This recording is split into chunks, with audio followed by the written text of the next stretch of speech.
Welcome back to another edition of Ball Don't Lie right here on 104.9 The Horn. We got a lot to get into. We don't have a lot of time to do it. We're off early today, a truncated, abbreviated edition of Ball Don't Lie. We're off at 6:15 for Texas baseball. Speaking of baseball, we'll talk Texas baseball. We'll preview that matchup coming up next segment. Also, yes, we'll talk about them Rangers. They keep them winning ways going. We'll get into that. Also, yes, we'll talk about the Astros. Go Stros! They lose. We'll get into some baseball talk next segment. Coming up, this segment we'll get into NBA playoff review and preview. We'll talk about the big winners last night, the Suns, Cavs, and the Celtics, and we'll get into the Draymond Green suspension. Did he deserve the one-game suspension? He's going to be out for Game 3. We'll talk about that. More Bijan to the Cowboys discussion, and it's coming from everywhere. I don't know if the Cowboys fans are happy about that or not, but there's a lot of buzz about it. We'll get into it. Trey Lance also may be on the trade block, and lots of DeMarvion Overshown discussion right before the draft. Before we do all of that, let's introduce you to the rest of the crew. He was a second-round pick for the Montreal Expos, but a first-round pick for the Austin Radio Network. He originally committed to the University of Texas, but decided to forego the 40 acres and chase his dream in the cheese. Pimping ain't easy, but for him, it's a breeze. He is Mike Hardball Harge, ladies and gentlemen. What's going on, brother? What it do? A truncated edition. That's why we got to get right into it. We got a lot to catch up on. Draymond Green, man, oh man, oh man. What I tell you before, if your credit report says that you are delinquent on payments, you are delinquent on payments. So Draymond has got to pay the piper. But let me talk about my man that sits across from me every single day. He hails from H-Town with the Get Down. He's a lifetime Longhorn and a proud card-carrying member of DBU. Legendary lifetime and now college football Hall of Famer Derek Johnson said he was the best cover corner he had ever seen. He's a former NFL DB that still has that passion for film study, but he's not a fan of white condiments. But, of course, he is a fan of you, the listeners. He is my man and yours, Rod Babers. I appreciate that intro. As always, let's not waste any time introducing the real MVP, one of the hardest working members of the ARN family. He's got a hustler spirit, period. We don't know what he's paid. We do know that he's underpaid. He is the Patrick Davis. What's going on, Patrick? I'm doing good. Any day, Draymond Green cannot infiltrate my life by being allowed to play in an NBA game. It's wow. a good day. It's a good day. Yeah, that's obviously one of the biggest stories. So we'll start there when we get into our NBA review here coming up in this segment. But you want to be a part of the show. You're the heartbeat of this thing. You're the pulse of it. 512-337-3776. That's the number to the Specs text line. You can hit us up via Twitter as well. Hardball Harge is at Hardball Harge in the Twitterverse. And my man Patrick Davis at It's Patrick Davis. I'm at Rod Babers in the Twitterverse. Okay, before we get into this NBA review of the games last night, there's a story, and I meant to ask Chad about this when, we were changing, changing shows there in the 3 minutes we had, and we didn't get to talk about it because we were nerding out talking about Marvel stuff. Yeah. So it's going to be interesting because my son was asking the same question. I believe that y'all were talking about Johnny Majors, right? Were y'all talking a little bit about We did not him? talk about Jonathan Majors, but that is a big story that is in, a the, huge in the story. Marvel universe It is. because he's on his way to being canceled potentially. Possibly. And they just started to invest in him as a main character. Exactly. I know. We didn't get that deep. We didn't have enough time. Okay. We were All just right. talking about. But my son was that deep yesterday when I was telling him about it. He was, Oh, I was talking to my wifey about that actually. Yeah. Because I want to go see the new Guardians of the Galaxy, and that's kind of what we were talking about. But anyway, we were nerding out, so we didn't have enough time to get into something I heard on Chad and Zay, and I heard it early on. They didn't talk a ton about it, but I heard it early on in the show, and I parked today, and I saw there was some construction going on in the parking lot. Yes, there is. So am I to believe that it is true that there's going to be a basketball/pickleball court in our business complex parking lot? That's what I've heard from them too, but I've not heard it They're from anybody working else. on it. They're working on it right now. Look, they built a tent out there. Yes. Tents could be a lot of things. That's what I was thinking too. I hold out hope until I see anything in real life. Other than that, they're just going to say that, and they're going to be like, by the way, that over there, you got to work 4 more hours a day over in that area now. Just sweep leaves. That could be something. But, yeah, you're right. Right now, I just see people over there working, though. And I Yes, heard they that are. on the They are show. working. They said it on the show, and, I didn't ask Chad about it. I should have asked him. Maybe we'll get a text here from Chad in a second saying, no, it's happening. But, man, that'd be really cool. Okay, so what are the odds or the chances that you guys would participate in some type of competition if they indeed actually made that little part of our parking lot a pickleball/basketball court? Would you guys play some pickup games there? Is that possible? I have never played pickleball in my life. I played nobody tennis. has. I played I haven't. tennis in high school. I used to play tennis. I used to be a decent tennis player. I'm much bigger than I was in high school, though, so I can't play tennis anymore. You'll be decent. But I'll go play horse with anybody. Yeah. I got a basketball in my car. I've had a basketball in my car since I was a kid. And you I still own always it. have a basketball in my car. Okay. So 'Cause yeah. you never know. You like pickup games. You're a pickup game guy. Well, I like playing horse. I don't like moving so much. Well, The just shooting. What did Fozzie tell you yesterday? Tell us yesterday.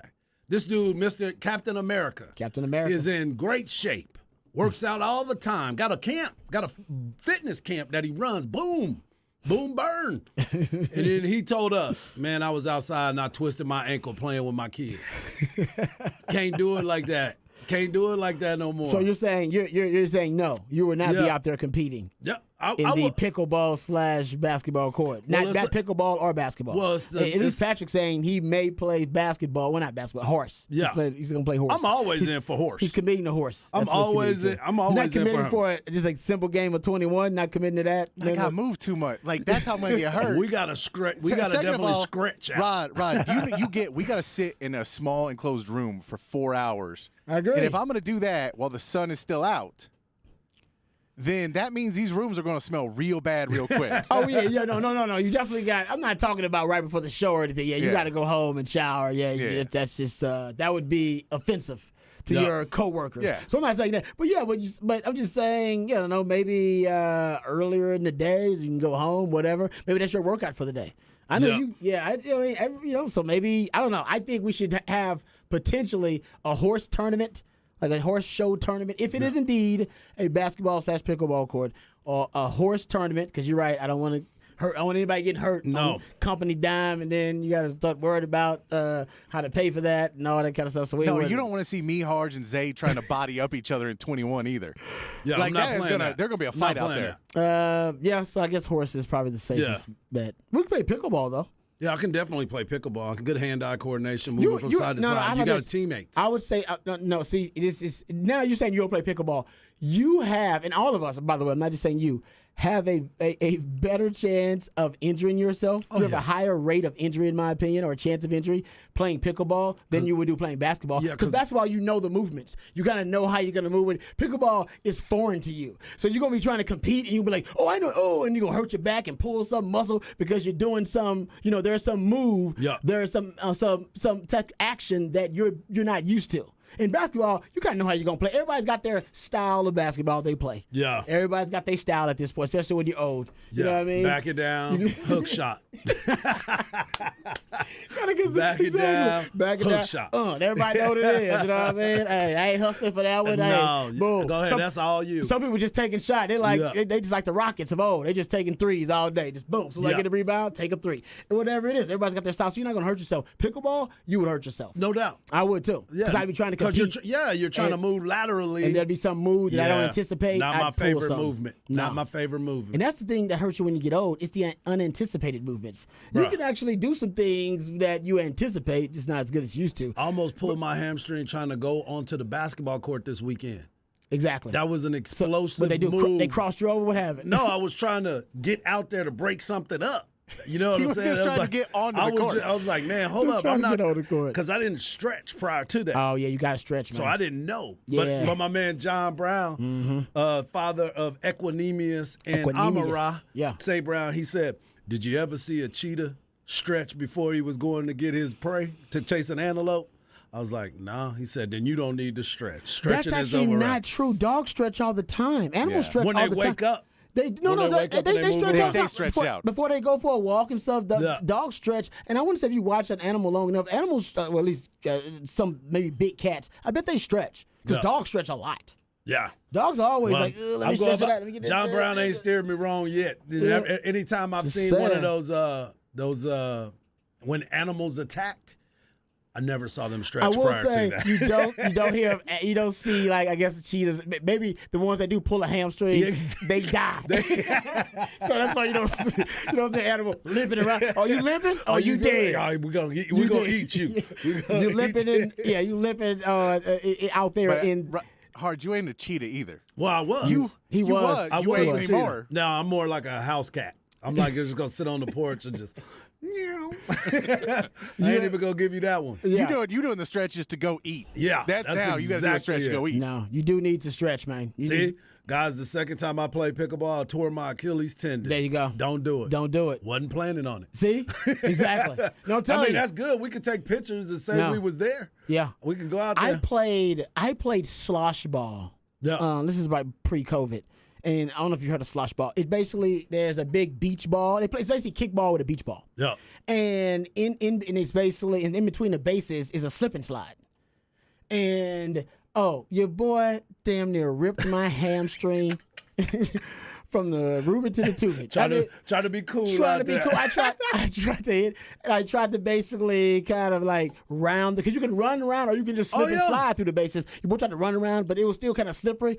Oh man, had to be assisted off the field with a group of like 20-something-year-olds. It was really embarrassing for your boy. There you So, go. I'm here to I coach. totally get it. I'm Yeah. here to court. Man, Coach. what? That's my right. grandpa used to say. Hey. I'm just here to coach. Yeah, right.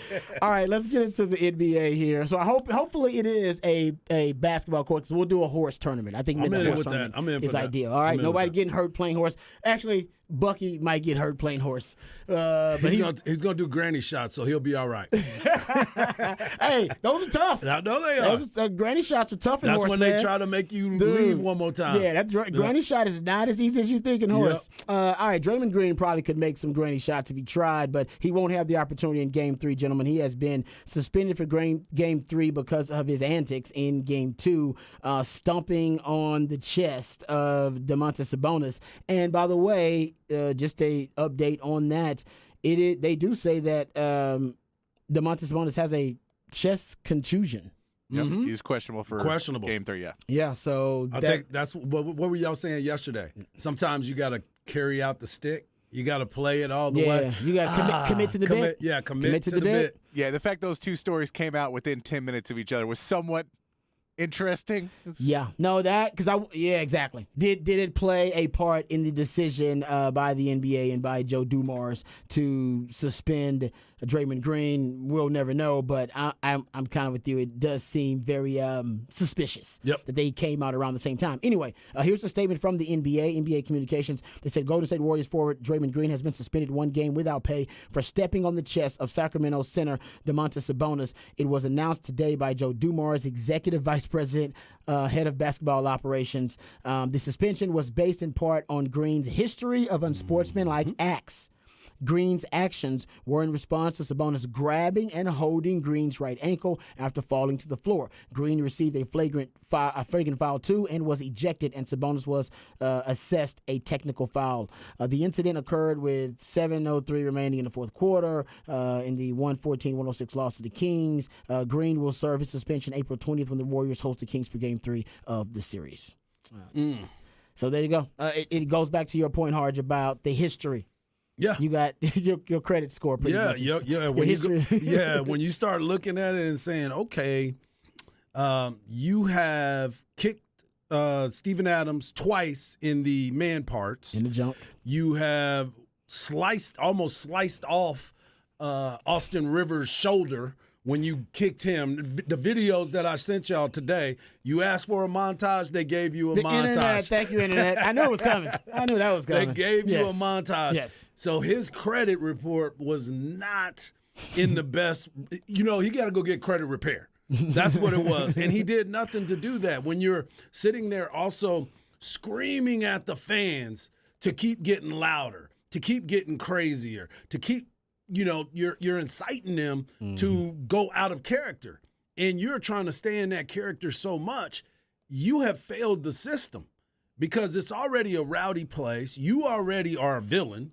And now you're trying to treat it like you're in wrestling. You're not a wrestler, man.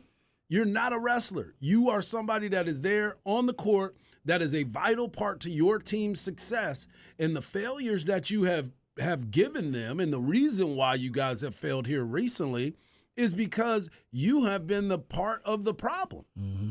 And just like I told you, after a while it's fun, but now it's to the point now, as we get older, dude, you can't be trying to chug 25 beers at a party just because you used to do it when you were 20. Things change. You got to make sure that you're trying to put yourself in your team at this point because now you're a leader to some of these young cats, and you're failing them to get to that point. Yeah, I mean, this is a guy that punched Jordan Poole before the season started. Yes. So this is who he is. It is, and it's. I mean, you have to understand where the NBA is today because he isn't a guy that is going out there and playing old school basketball like he used to be. In we know that those are dirty fouls now because they don't allow those types of things. Yep. And the NBA is going to have a pretty hard line on anybody doing anything that could take out a starter in the NBA NBA playoffs. So when you make a move like that, they're like, "Look, he grabbed your ankle to hold you up." To make you 2 seconds later on a rotation down on the other end of the court. We get that. That's a technical foul. You responded by trying to take him out for the rest of the playoffs by breaking his ribs. That's not one equal reaction. And I get that you could have kicked him a lot harder. I get you could have done worse stuff. I wouldn't have suspended him. Personally, if it was me, I would have told the refs, if he does anything, throw him out of that game, we'll suspend the next one. Yep. If he does anything else, and I would tell Draymond, if you do anything else, you're done. Like, we're not allowing this, but I'm not going to hold it against and go, look, it was you reacting to another person. I'm going to let it go. If you keep trying to instigate this, it's over. And you're going to cost your team a lot more because you're going to get kicked out of a second game, and we'll suspend you for a third game. So, like, if you want to do this, know that we're going to tell you. But I'm going to give you fair warning that you guys are down 0-2 in this series. They're outplaying you, and I don't want to give Warriors fans an excuse. I want them to beat you with you in the game because y'all ain't playing that good. Yeah. I want the Kings to go ahead and beat you full health. And y'all are trying to be the ones cheating and take one of their players out. I personally wouldn't have suspended him. I get why they did because in today's NBA, you have to. It's become such a big story. It is. To Harge's point, the show after the foul, the flagrant foul of you taunting the fans. I think that's a big because Adam Silver was in the stands. Right. Exactly. He was there. He was one of the saw that. One of the people you were taunting was your commissioner. Well, because you can't tell me, hey, he grabbed my leg and I didn't have a place to put my foot down, and then do the rest of it. Because you could easily, again, if you fell over, then Sabonis gets a technical foul, you get nothing, you keep playing. If you do what you did and you walk over and go, you know what, I reacted too much on that. Yep. I stepped where I should. I overreacted. My bad. You're not suspended. You may not even be ejected. You're definitely not suspended. You're definitely not suspended. Yeah. But you made it so much worse. So you hurt your team in the game. You hurt your team for this next game. And then you still want to talk about how you're so much smarter than all these other players.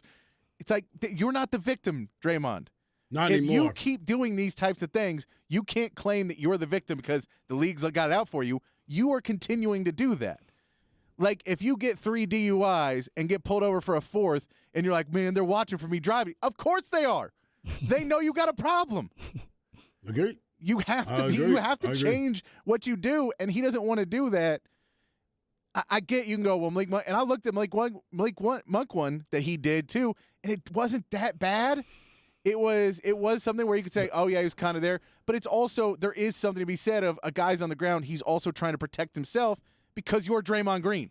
Yeah, exactly. And he knows Draymond Green's above me. He might kick me in the face. Well, and, anybody else committing a very similar offense, they don't have the history of Draymond Green. It says it clearly there in the statement, you have a history of unsportsmanlike acts. So your history has come back to haunt you. I would say he's basically, there aren't a ton of players in the NBA who are typecast, and he has been typecast. He's basically Typecast. Jason like Statham, Vin Diesel, Hugh Grant. You think of an actor that's typecast. That's what it is. We all expected from Draymond Green, and even if he is actually the victim in that situation, Patrick, he does not get the benefit of the doubt. No. The other guy will get the benefit of the doubt most of the time because of the history of Draymond Green. That's why, as a character, it's a bad typecast for him. Yeah, and you can be the victim if you are a victim. But once you make yourself the villain again, you're like you change the narrative of that so quickly that yes, he grabbed your ankle, and as much as he can say I didn't have a place to land, Domantas Sabonis can go, yeah, and I was trying to cover up. Yeah. Because they both can say that. And both of them are halfway right in it. But in the end of the game, it should have been a technical foul on Sabonis. And because of Green's actions afterwards, he should have been ejected. They should.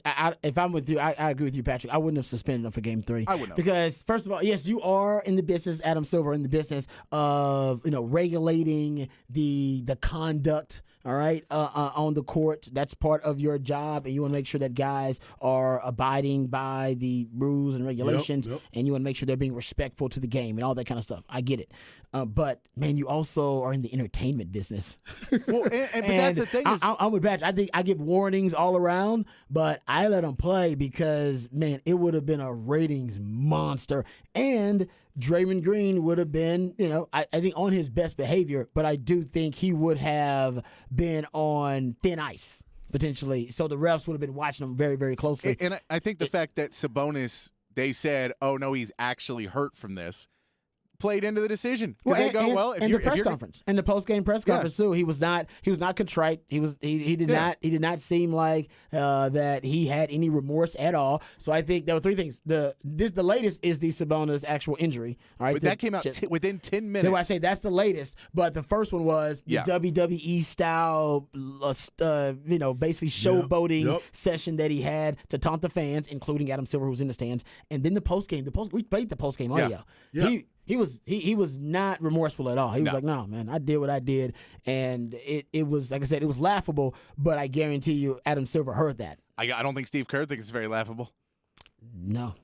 Yeah. I would say the players, they had to. Steph Curry and Klay Thompson did have his back, though. Yeah. In the post game. Well, of course. Because I would have yours, you would have mine, and I would have Patrick. And then we'd go in the locker room and be like, yo, dog, what are you doing to us?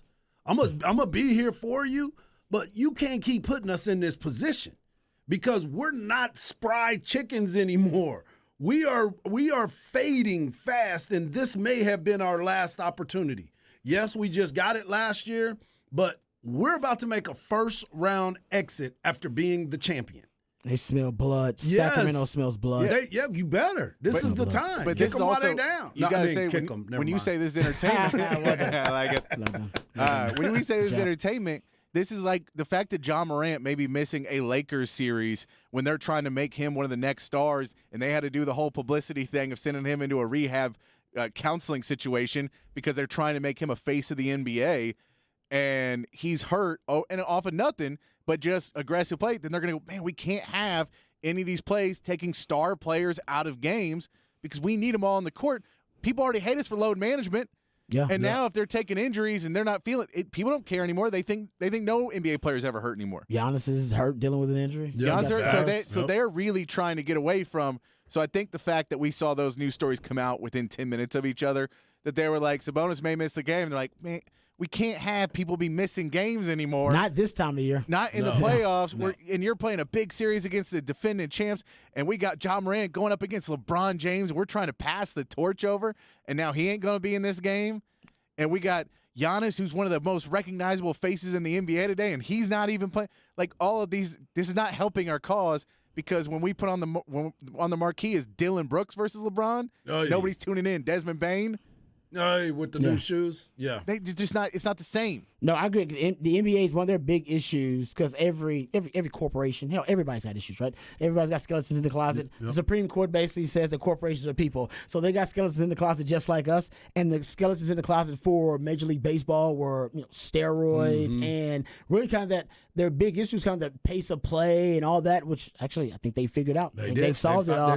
They've solved that. Games are flying by. Yeah, the NFL is kind of the concussion crisis. They kind of try to push that in the closet. They don't want people to talk about it. For the NBA, load management is their big issue. It's just it makes their regular season unwatchable. That's why they're trying to put in the in-season tournament. Yep. Yeah, they're trying it's going to be curious and they got to the play see. in now. Yeah, we just had that new CBA apparently get signed, so we'll see if there's something in it that we haven't heard about yet.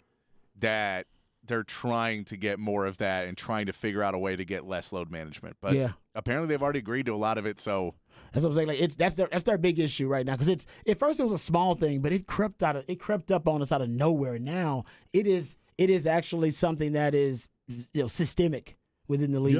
It's everywhere, and it's hurting fans in their viewership of the sport because they just want to see stars. Yeah, and that's the thing is because it's star players. Because you're like, well, only 25 players are doing it. You're like the 25 everybody wants to see. Exactly. Yes. Exactly. I was like, well, those are the guys that you're paying the big bucks for. Paying the big. Those money are the for. ones that my family is trying to go to a game to watch, and then we show up and they tell us you're not playing because you're on load management. And then your son's upset. Yeah, and then I can't get a refund. They're not giving me my money back. Yeah. You know. No, I'm with with you on that. I think that's one of their big issues. They got to figure out a way to solve that. Okay, let's talk real quickly about this game last night. We'll get into some of the other NBA matchups from last night and the ones tonight. But I think the biggest story was that now you have the Phoenix LA Clippers series tied 1-1, 123-109 victory for Phoenix. Devin Booker was unbelievable. 38 points. 18 of those came in the third quarter. He was 7 of 8 in the third quarter. He essentially took it over, and I believe they led the entire fourth quarter.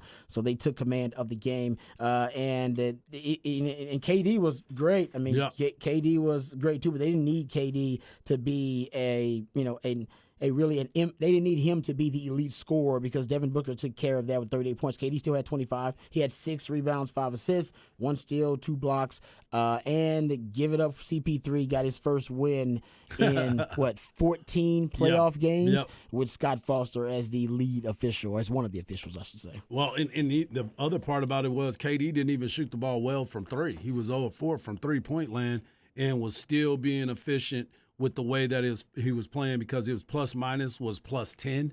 So he was doing everything, getting rebounds, running the floor, playing some tough defense, stretching out. But I want to give a shout-out to Kawhi as well. Kawhi is just on a whole nother planet. And, again, you can see the frustration every time KD sees Kawhi Leonard headed towards him. It's like, God, here we go. This dude, I can get buckets, but I don't need the claw. I don't want to work like that hard. Exactly. It's too hard, man. Yeah, he even had to double pump. As tall as he is, he had to double pump on a jump shot fading away because Kawhi's arms, he had them go-go gadgets on the baseline. I'm like, my goodness, man. No, you're right. Kawhi, 31.7 rebounds, 7 assists. He's been phenomenal. Russell Westbrook, I'm sure your son loved it. He was talking trash loud again. 28 points, 9 of 16. It's rare you get him shooting efficiently. I think that's why they lost. I know but it's so weird because when Russell Westbrook has good games, teams normally lose. They lose because no one else performs well. Like none of the other role players. It's like to the detriment of others. I don't know what it is know. because I don't want to criticize him because I can't tell you with any actual visual or statistical proof that he is a cancer to a team even when he plays well. Yes. But when you watch it, it seems as if even when he's playing well, the other guy's like, well, I'm just not even going to try today. If Russ is shooting, he's going to keep shooting. If he's on. And he's hitting them, so I ain't going to get mine. But I'll tell you, Monty Williams had a great game as a coach here because the first half adjustment he made was getting his guys a little bit more rest in that game because we know the Clippers bench played really well in that first game. They were able to give their starters a couple more minutes of rest, which meant at the end of that half, that run they went on, that was that little bit of juice that Booker had, that little bit of juice that Durant had to play better defense, play better offense, and come back and tie the game before the half, which is huge. And then they go in the second half, and Ty Lue tried to make some defensive adjustments that the Suns just it was too late. It was done, and they knew they went, all right, if you're going to try and take away the 3 and double team Kevin Durant, that's fine. We'll pass out of it every time. We have enough other scores. We'll just go score every single time you double Kevin Durant. And it became embarrassing to watch at a point because you're like, you have to stop doing this. It is not working. No, you're right. And to Patrick's point, Phoenix was down 13 points in that first half with like 5.5 minutes remaining in the first half. Then it closed on a 13-4 run. KD had 6 points. Devin Booker had 5 points, so they combined for 11 points in that run. And LA Clippers still, their bench outscored Phoenix's bench, 30-13. It didn't matter because the starters for Phoenix scored 110 points combined. They was getting after it. Right. They were getting after it. So actually, the bench for the Clippers has outscored them in the series so far in the 2 games, 64-23. Yeah. So they the got problem great bench was in game 1, the Clippers bench was outscoring the starters when they were in the game. So the Clippers bench was outscoring the Phoenix starters because the Phoenix starters were just so gassed by the end of the half because you're playing against Kawhi Leonard and Russell Westbrook and all these guys. They're putting insane energy out into their defense. So you're trying to guard them and play. You're having to run through so many more screens and everything else. They were just gassed. And this one, they gave them about 3 to 4 more minutes in that first half of rest, and that gave them that burst at the end of the first half to give them that little bit of sprint speed out. Yeah, and you're right. The big issue for Phoenix is the depth or lack thereof. Yeah. They made the trade to get KD and they made some moves, but they got a great starting squad, which you saw there 110 points from their starting group, but they don't have the depth. But another thing too, mid-range game, which I mean, lost art. Phoenix, they may be the most dangerous mid-range shooting team in all the NBA. Chris Paul, that's his shot. And KD can make the great mid-range shots. And he can create D-Book shots. can get to the rim anytime he wants to. Whatever he wants to. Yeah. How about this stat? Phoenix shot 73% from mid-range in Game 2. In Game 1, they were at 29% from mid-range. Yeah. Yeah, man, that's an unbelievable difference. Yeah. So, and I'll give you like a stat that's weird. Bismarck Biyombo played 15 minutes. His plus minus is 0. And you go, that's awesome. That's all we need from you is we need you to not gain or we just need you to keep the game while we give Kevin Durant a little rest and DeAndre Ayton a little rest. And we give, if you can come in and your guys can play to 0. That when you come in, we're down 5, and when you come out, we're down 5. That's fine. We just can't let the lead blow out while you're out there. Yeah. So those guys being able to get rebounds, play good enough defense to just basically keep it keep it even. Just keep it. That's all you need from that Phoenix bench is just don't go in the hole. That way we can play a few more minutes, get our guys some rest, and they're ready to go at the end of the first half and in the fourth quarter. That's a great point. Totally agree. All right, we'll come back. Yes, Rangers fans, we're talking about the Rangers. All right, we got to talk about the Rangers, man. They get another win. Yes, we'll talk about the Astros. Go Stros! They get another loss on the board. We'll talk about whether Astros fans should be concerned. We'll ask my man Harge about some hardball, but also about Texas baseball. All that and more right here on Ball Don't Lie on 104.9 The Horn.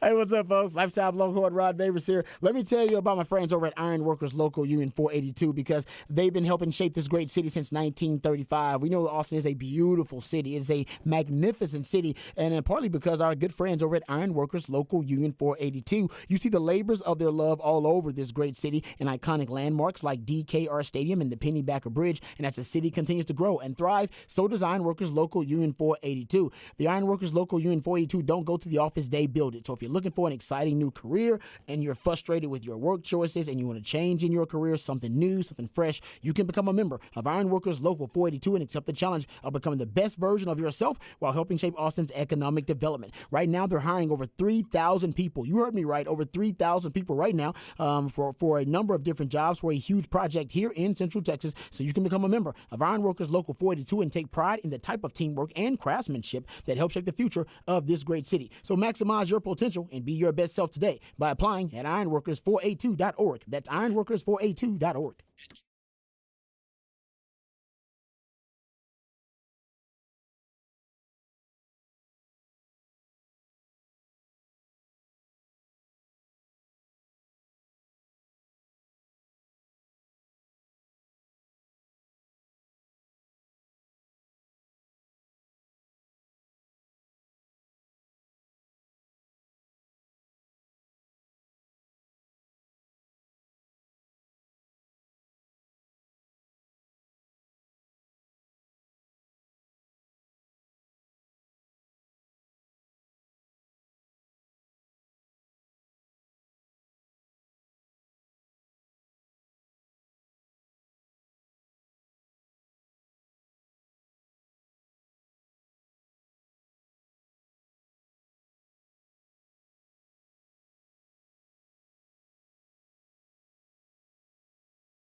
Welcome back to Ball Don't Lie right here on 104.9 The Horn. It is a midweek movie music edition of Ball Don't Lie on 104.9 The Horn. That's when Patrick plays songs from a particular soundtrack that inspired him for one reason or another. And based on those selections, Harj and I are supposed to gather clues and hints that lead us to the featured film of midweek movie music.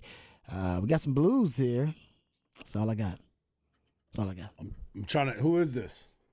Booker T and the MGs. Is it Blues Brothers? It is not. Can't be that easy. Wasn't Can't be there a that movie simple. called like The Fabulous Thunderbirds or something like that? I can't. Wow. I mean, that was a band. Yeah, I knew that was a band, but was that a? I don't know. I'm trying to it figure may it be. It is not that movie. No. I'm just jumping out there. Just okay. throwing some stuff out there Yes, just throw something out there. because it's not even close. It's a very interesting selection to start with. And it's good because we don't play a lot of blues. We don't play enough blues on the show, you can argue. So that's good. All right, the second selection usually gives us a better kind of overall view of what Patrick may be thinking, because you got to dig into the mind of Patrick a little bit here too. Got to get way up in there. You gotta get up in there a little bit. We know Patrick pretty well, so we'll try to do better on the second hint for midweek movie music. Okay, Harj, let's break it down. Let's talk Rangers first, man. Let's do it. Let's do it. Rangers with a 12-2 win over the Royals. Now they are 11-6. By the way, best 17-game start for the Rangers since 2013. Yep. So it's the best start through 17 games they've had since 2013. That is, that's a hell of an accomplishment. You talked about it. You thought, and you and Trevor Jones talked about it. He said, man, they're going to surprise some people. They're definitely going to do that. We already surprised. Yeah. But now it looks like it's for real, potentially. And like our man Jared Sadler said, we're going to enjoy the fact that you can introduce them as the first place Texas Rangers in the West. They are 11-6 to your point, and they are up right now in the game against the Royals, 12-3 in the top of the ninth, which will push them to 12-6. And as of right now, they have a run differential of 34 runs. Their plus minus is 34. Tampa Bay is 83. Well, by the way, they're on another planet right now. Definitely on another planet. On another planet right now, man. But for them to be in that mix and be in second place in the run differential for the Texas Rangers, because I told you, they're going to hit. They're scoring. They got some bangers in there, and they're doing this without Corey Seager, because he's still out right now because of his injury, and he may be out for 4 weeks, for at least a month, to try to come back from that. So this team has shown a lot of life, and Marcus Semien is off to a great start. He had a 3-run homer. Yeah, he had a grand slam the other day. He blew. Yeah, matter of fact, here's a random. You'll like this little factoid about Marcus Semien. So with that, he basically has a home run in 3 straight games. It's his third 3-game home run streak in his career. Yeah, he's a beast, He's man. lighting it up, man. He's he a really beast. is. He's doing really, really well, and very, happy to see the success that he's having, because remember, he was struggling at one point. Oh. And it was like, golly, Marcus, they gave you a lot of money. Last Then year. I found out that he was part of the negotiations for the CBA. So he was missing a lot of time until they got the CBA signed, and he wasn't getting all the reps. And that was interesting to me when I got a chance to talk to a lot of people at spring training. So now he's feeling comfortable again, and he Obviously. is swinging it. Dude, they had a 6th inning. They had a 5-run 6th inning in that game versus the Royals that blew the game wide open. I think it was a run game until then, and that was highlighted by the Marcus Semien 3-run home run. They had another 3-run home run in the 8th by Adolis Garcia. Yes. He had another 3-run home run. At one point, they had 7 consecutive hits in that game versus the Royals. They can hit, man. They can hit. They can definitely hit. Yeah, and Kansas City's struggling. They having one of their worst seasons, or starts to a season ever, actually. As a matter of fact, They're tanking.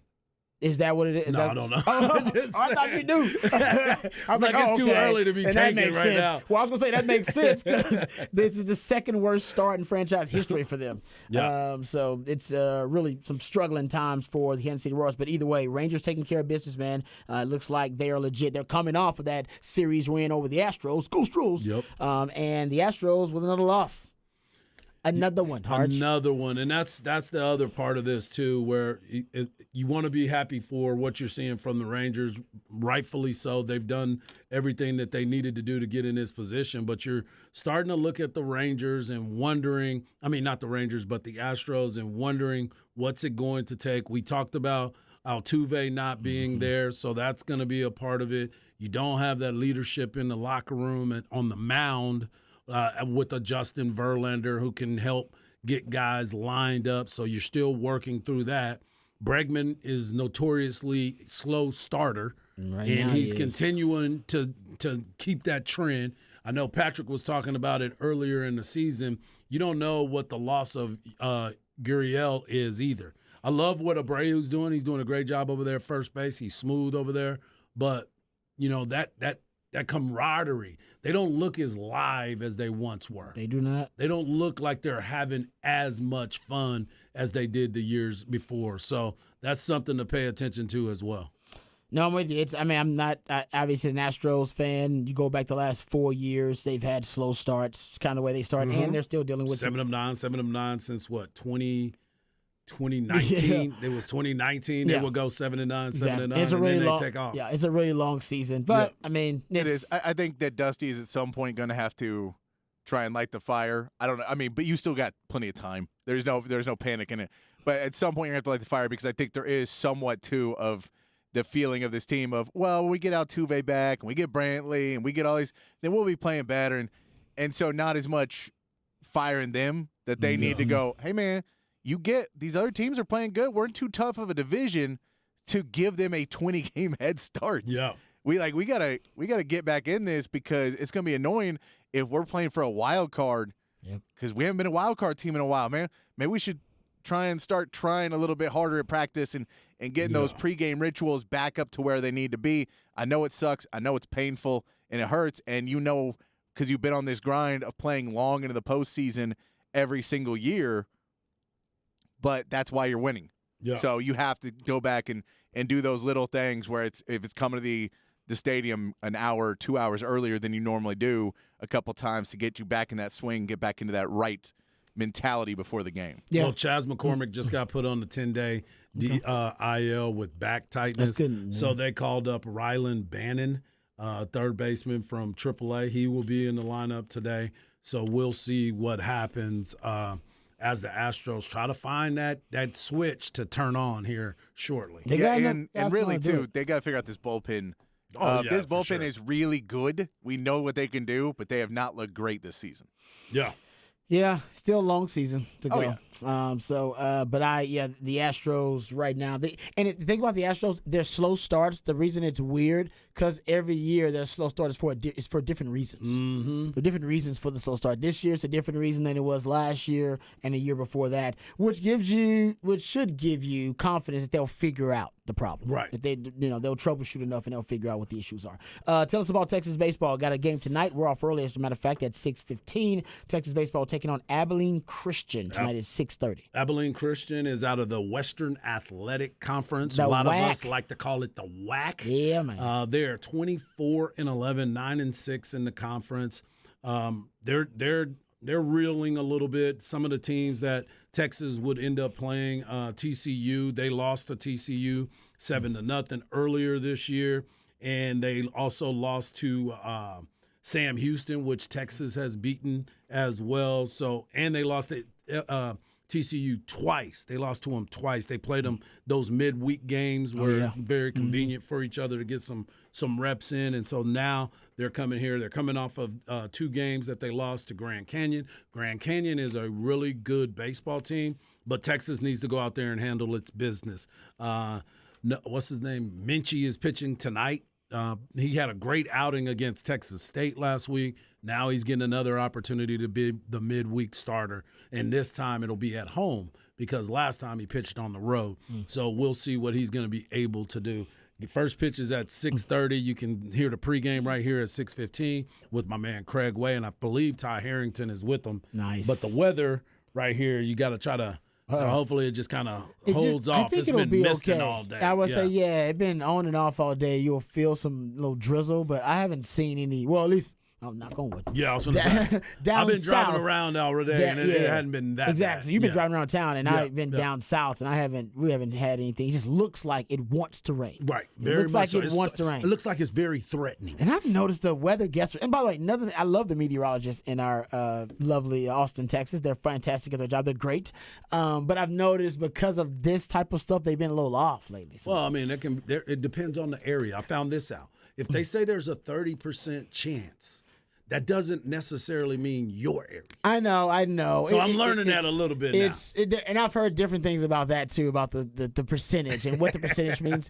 Exactly. So I use we won't get Bucky's deep into it. Almanac. I use Bucky's Almanac. Yeah. The Farmer's Almanac. No, I've had some meteorologists try to break down. No, you know what that 40% means? I was like, all right. But yeah. So anyway, hopefully they will get Texas baseball going. We're going to be off at 6:15 for the pregame with Craig Way, the voice of the Longhorns, and Coach Ty Harrington. All right, we come back. We'll get to the flex on the other side right here on Ball Don't Lie on 104.9 The Horn.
All right, welcome back to Ball Don't Lie right here on 104.9 The Horn. It is midweek movie music edition of Ball Don't Lie. That's when Patrick plays jams from a particular soundtrack that inspired him for one reason or another, plays those selections for Harj and I, and based on the songs that are played, we're supposed to gather clues and hints that lead us to the featured film of midweek movie music. Man, that's good. Is it, okay, I got a couple of guesses here. Reservoir Dogs. No. Man on Fire. No. Yeah. That was good. Those are good. That's all I right got. there. It's good. It's good. Because this was on Man on Fire. I love that movie. The Denzel Washington version. I know there's an older version. Is it Training Day? No. That's good. That's a good guess too. Yeah. Great guess. Because remember when he went in there and they was playing, I like what was that. it, cards? Oh, I like that Yeah, guess. took him in that room. It's good. It's a good guess. All So right. we ain't right, though. We're just whiffing out here. We're just whiffing. You were just talking baseball, and my swing to whiff rate is terrible. Right now, yeah, I'm with you, man. Right now, I wasn't confident, but I You gotta throw I felt something it. I out there. felt something. I thought I would just boom, it'd pop up. My subconscious would get it. No, not the case. No. All right. So hopefully, next hint. Usually, Patrick takes a little sympathy on us and he takes pity on us, and then he decides, you know what? I'll just give you guys a softball in the top of the 4 o'clock. Yep, So we'll yep. wait for that clue for midweek movie music. Okay. Let's get into the flex right here on Ball Don't Lie, FLXATX.com, FLXATX on all of your social media platforms. You can go check it out, the website, FLXATX.com. Remember, usually we'd have your Wednesday night flex, but because we got Texas baseball, we don't have your Wednesday night flex, but we do have some great content on the Flex website. Still got your 7-on-7 information there. They got how about that Fozzie Whitaker, Fozzie Whitaker, Roshan Johnson, Bam Fam Camp. You talked to Fozzie Whitaker yesterday, Harj, had him on for your Harj Knock Live. You got some information also up there about that camp as well. If you want to participate in the Bam Fam Camp with Fozzie Whitaker and Roshan Johnson, that's up there too. Make sure you go check it out. And then also I want to put out there that we just got some news earlier today that former Bowie quarterback Diego Tello has now entered the transfer portal. He committed to UTSA a while back, but when Frank Harris is the quarterback there and he continues to come back, your opportunities of getting a chance to play have kind of dwindled.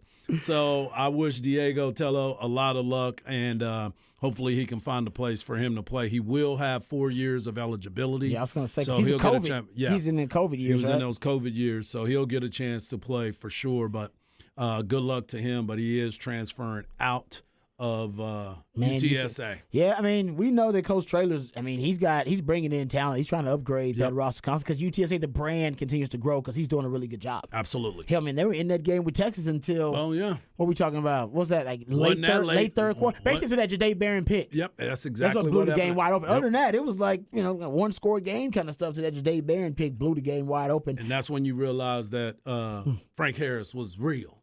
Yeah, no doubt. And remember, they lost like 2 offensive linemen During in that game. yeah. And they came into the game with 2 starting offensive linemen down. Yes. No, they had a good game plan initially. They got the trick play, the double Right pass, off the the onside kick. Yeah. They had a nice little They game. were plan. emptying the sink Hey, on they there. scared Rod B a little bit. I ain't gonna lie. I was like, "What is going?" Because I wasn't in town. 'Cause I think I went to a wedding. Yep. I went to my brother-in-law's wedding, so I was following the game at the. Oh, dude, stressing out. Oh, I was very inappropriate. You When were. I was leaving, I was like, I gotta go. I'm sweating. People like trying to talk to me. Like, man, I gotta go. I was sweating. Oh man, boy, they had your boy stressed out. Anyway, so go to FLXATX.com. Got plenty of goodies up there for you. FLXATX on all your social media platforms. As a matter of fact, speaking of transfers, we'll get to this a little bit later on if we got some time. On3, they're keeping up via the transfer portal with transfers out and in. Yep, they're doing a great For the job. last cycle, doing a really good job. We haven't had Chip that. Brown, C. Breezy. So I want to get into that too. It's a little bit later on about what teams have really high attrition rates and why attrition these days has to be looked at through a different lens Yep. than in previous years because of the transfer portal. All right, coming up next. More Bijan to Cowboys reports. We are not. Come on. We are not scouring the internet looking for Bijan to the Cowboys news. Trust me, but it is easy to find. Now, Todd McShay is the latest to throw out there that, you know what, Bijan to the Cowboys sounds like a really good idea. So we'll talk about that. We'll also get into this Trey Lance trade story. Apparently, there are teams reaching out to the 49ers and they are trying to get the 49ers, all right, and get their at least their valuation on what type of trade package it would take to get Trey Lance. Man, that rich get richer Yep. if you're at 49ers. I like that. So we'll get into that on the side. Also talk about DeMarvion Overshown a little bit. He's dealing with some interviews. I believe today's the last day for those 30, They stop. those 30 player interviews. So we'll get into that too coming up next segment right here on Ball Don't Lie. 104.9 The Horn.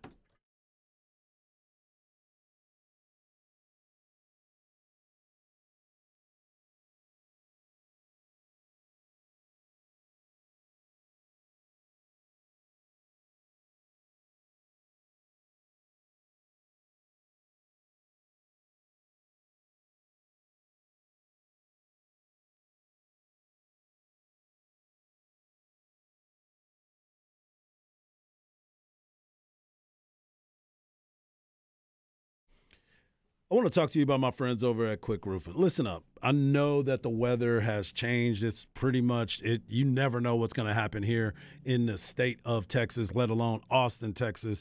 But do yourself a favor. Reach out to my friends over at quickroofing.com. Go to quickroofing.com today, and you can get yourself set up for a free, no obligation inspection. And if you do choose to go with Quick Roofing, you can be assured that you're going to get everything you were promised. You know why? They will have a project manager on every job site. You get 7-year workmanship warranty. Quick Roofing is fully insured and have all state and local licenses. Quick Roofing doesn't even require any money up front until 100% completion and of course 100% satisfaction. So just make sure that you give yourself an opportunity to have them come out and look at your roof. I promise you don't think about it enough, but do yourself a favor and hit them up at quickroofing.com today. That is quickroofing.com.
All right, welcome back to Ball Don't Lie right here on 104.9 The Horn. It is midweek movie music edition of Ball Don't Lie, which means my man Patrick plays songs from a particular soundtrack, and based on those songs that are played, Harj and I are supposed to guide the clues and hints that lead us to the featured film of midweek movie music.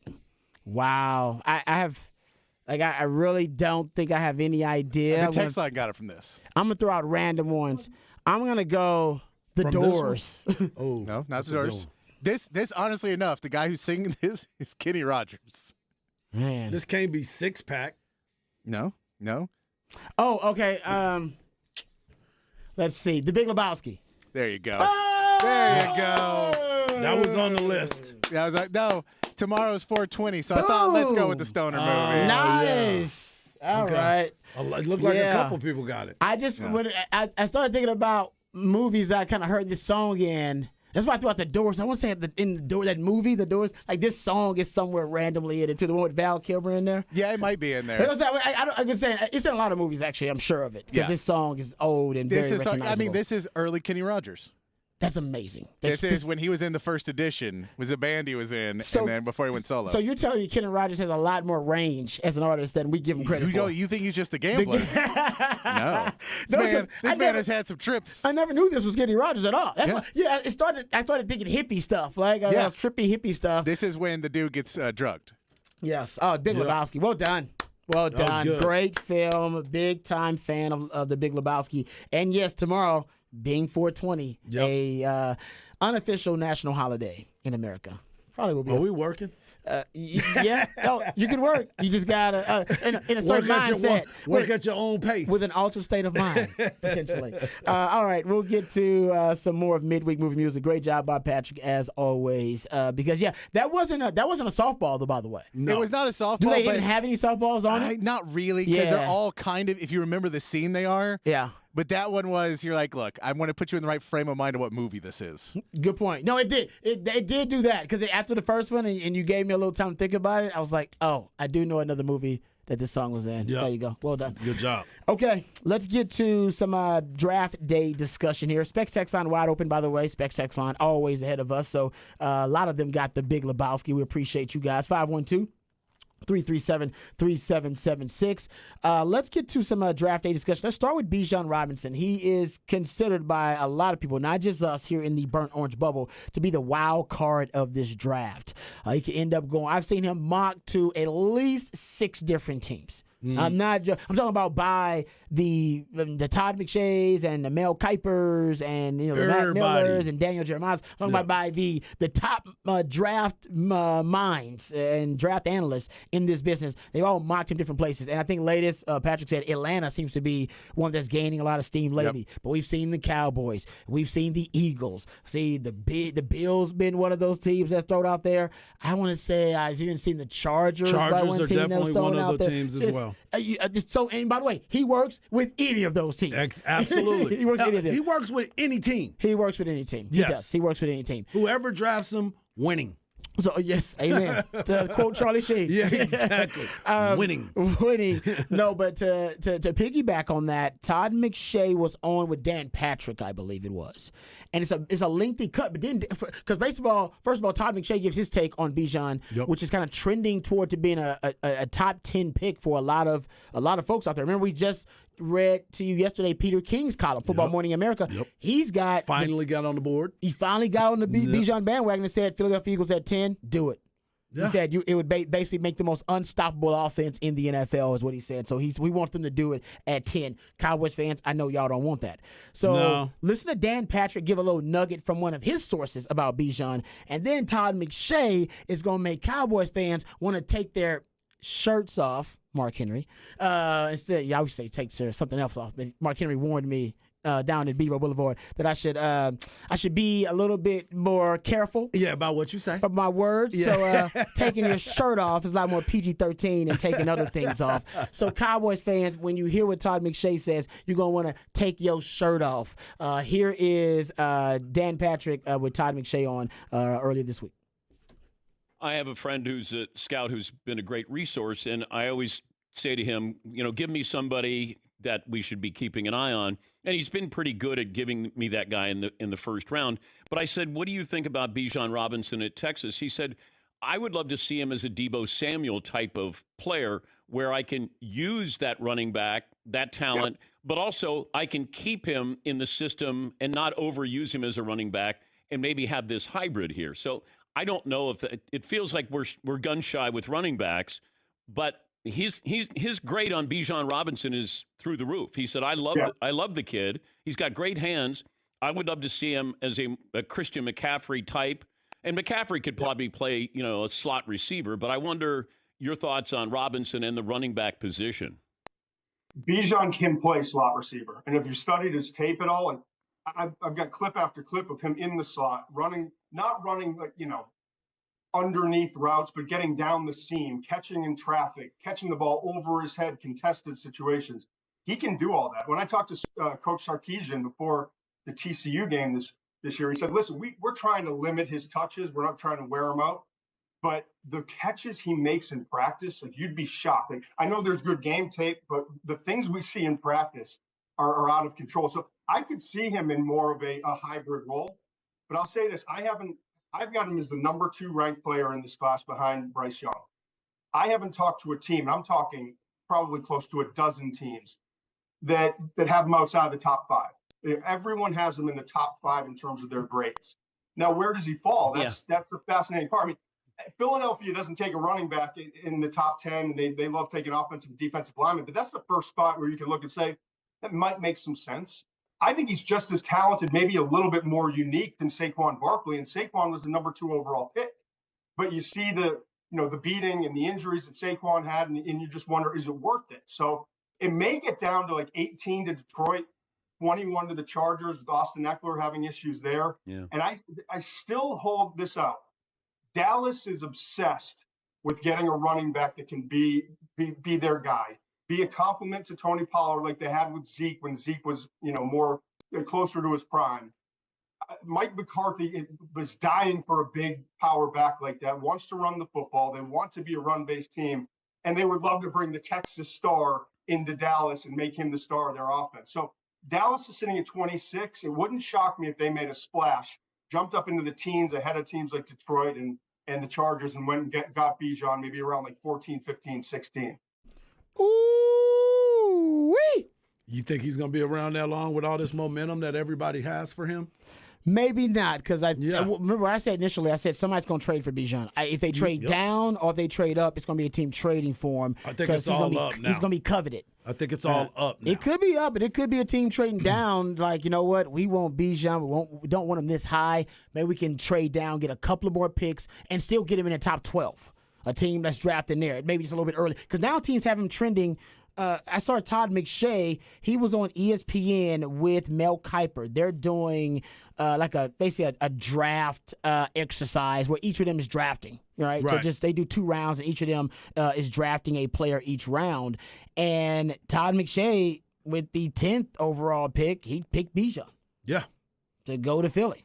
I mean, that's not where I want him to go. No, I agree. That's not where you want him to go. I agree. But if I'm Philadelphia and I look at my board and I say, what else do I need?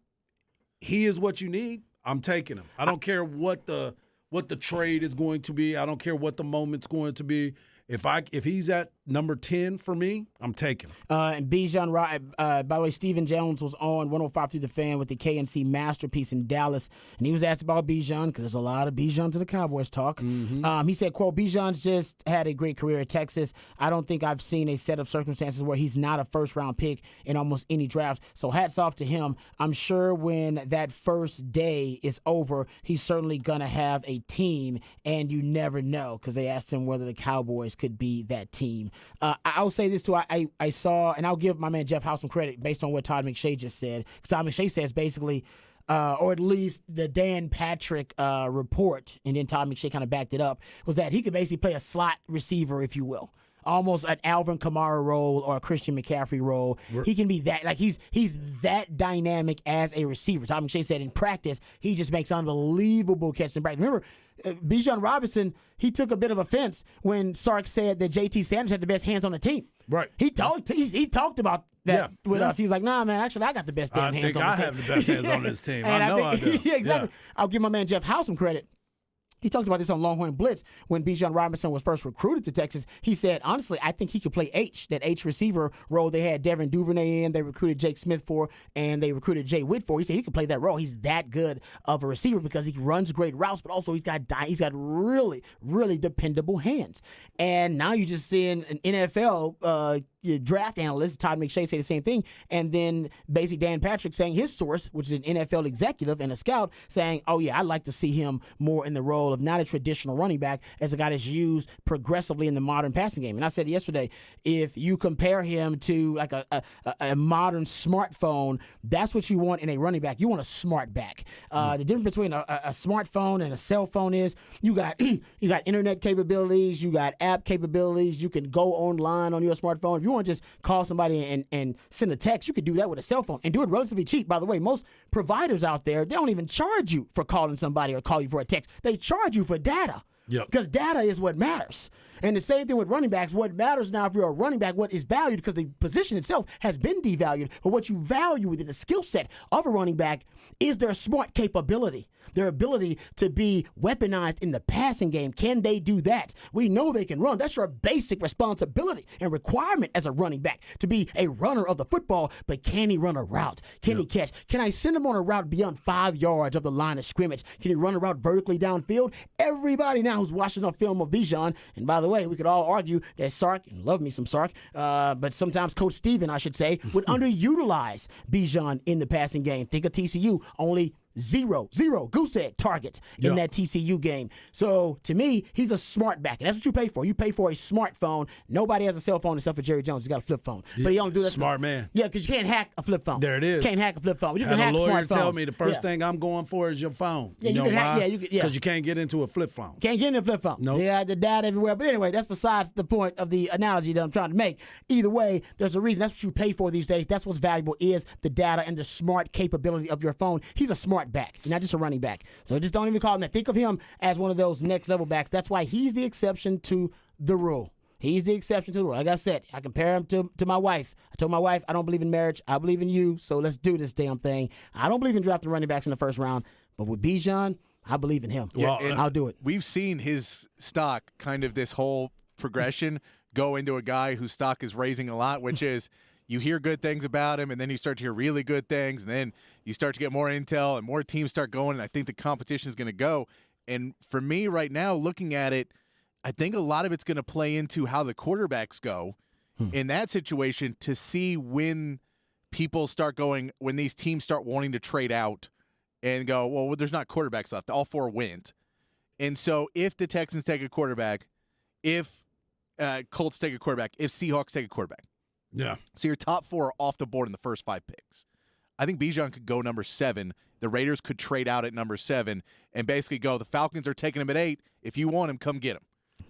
And I think that's where the Raiders could just go, look, we're not getting a quarterback. It's the only guy we really wanted this high. Let's trade back a little bit and, get some other picks for it because we need some more help. Mm-hmm. I could see 7 being, if the quarterbacks go. If the quarterbacks don't go, Raiders take a quarterback. Now it goes to the Falcons at 8, and the Falcons decide if they want to take him or not.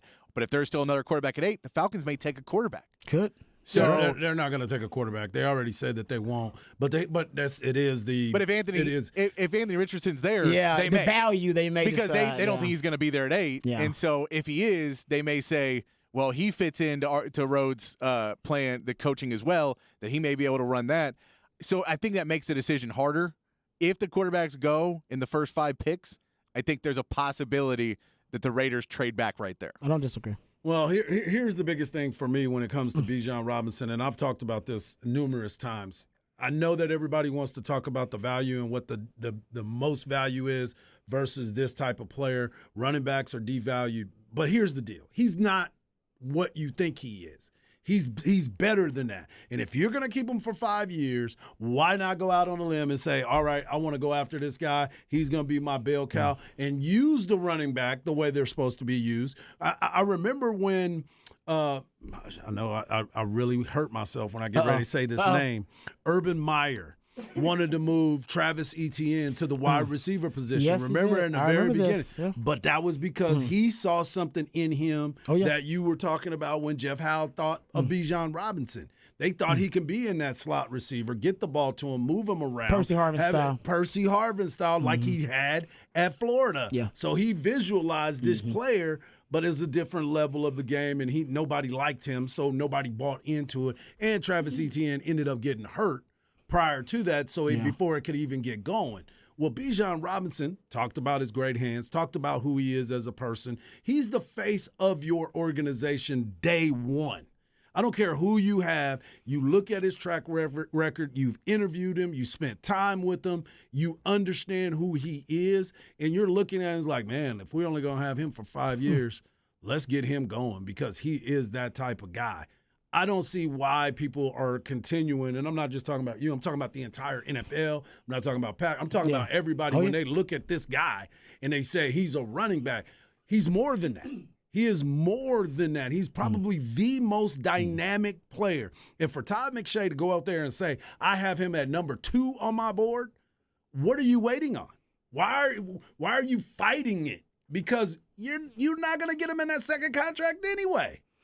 I wouldn't want shouldn't. him. You shouldn't want him in that second contract. That's why I think the team that gets him, they should be a contender. Right, immediately. Because I think so too. if you're not a contender, I think you're going to waste Bijan. Agreed. And for you, it'll be a wasted pick. Not a wasted pick. In terms, you're going to devalue him as an asset with you because I think you said you got 4 or 5 years to kind of maximize him as a player because I don't want to sign a running back to a big-time contract because it is my belief. Here's the thing. If Bijan's going to be if he's going to be an average running back, then it's going to be a bad pick, right? If he ends up being just an average running back, then it was a bad pick. We're expecting him to be exceptional.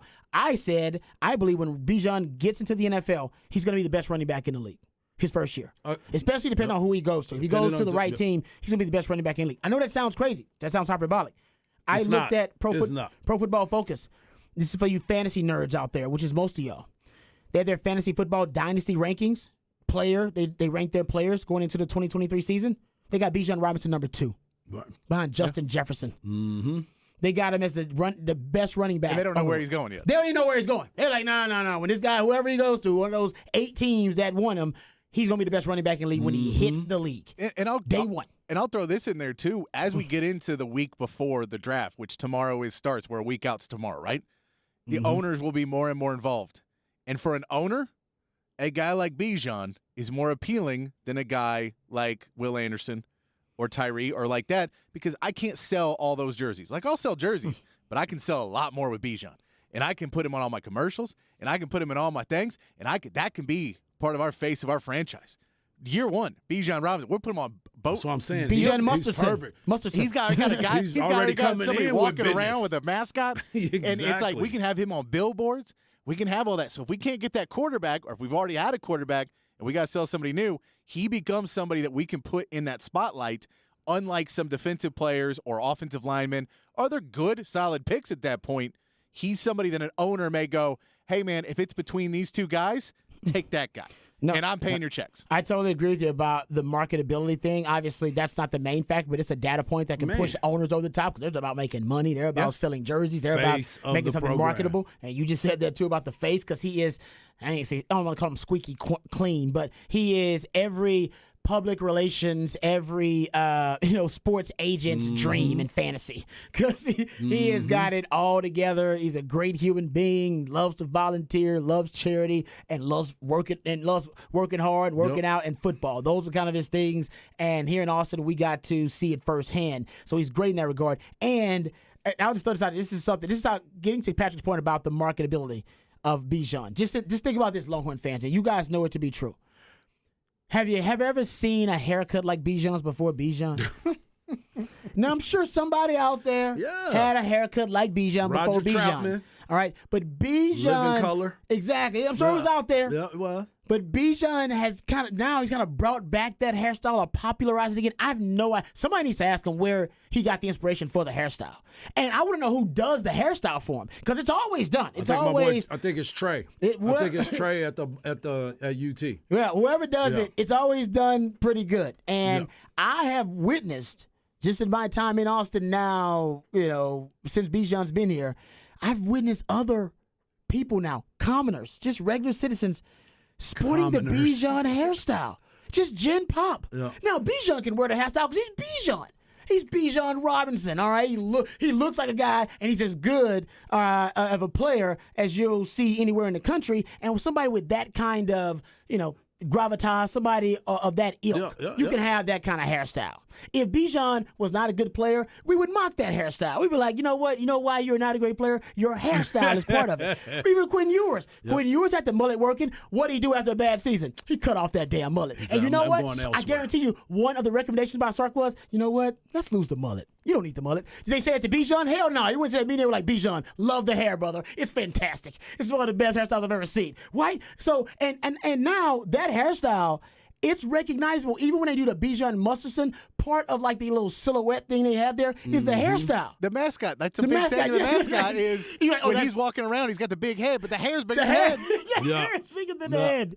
Oh, yeah. Someone said that dude from Living Color. Y'all know Bijan ain't know that dude from In Living Color. I'm just saying. Somebody did. I want to know where Bijan got the inspiration for the hairstyle, because it's very unique. And like I said, we've only seen it once or twice out there. It's not. And Bijan comes out the cult of personality. We know That's where right. it got That's it. exactly and the guy from In Living Color, listen, he didn't popularize it. He didn't start seeing it a lot after that. You go, oh man, it took over. Remember the Gumby hairstyle? Remember the hairstyles in hip hop, like the flat top? I had it. That would be they would be popularized by hip hop. That's right. I artists or had girls. hair, folks. Yeah, and they would wear the hairstyles. Now people are being inspired to wear the Bijan hairstyle, which is a lot of work, by the way. That's months of work to get the Bijan hair. Most of y'all can't even get it right. Yeah, it's strange. I've seen like 4 people, like different places, going to brunch, like just going out to With go the and run Bijan errands cut? at HEB. With the Bijan and the cut? dude's walking around with the Bijan. I'm like, dude, you're a regular jabroni. And With he the just goes, Bijan? mustard aisle's over there, guys.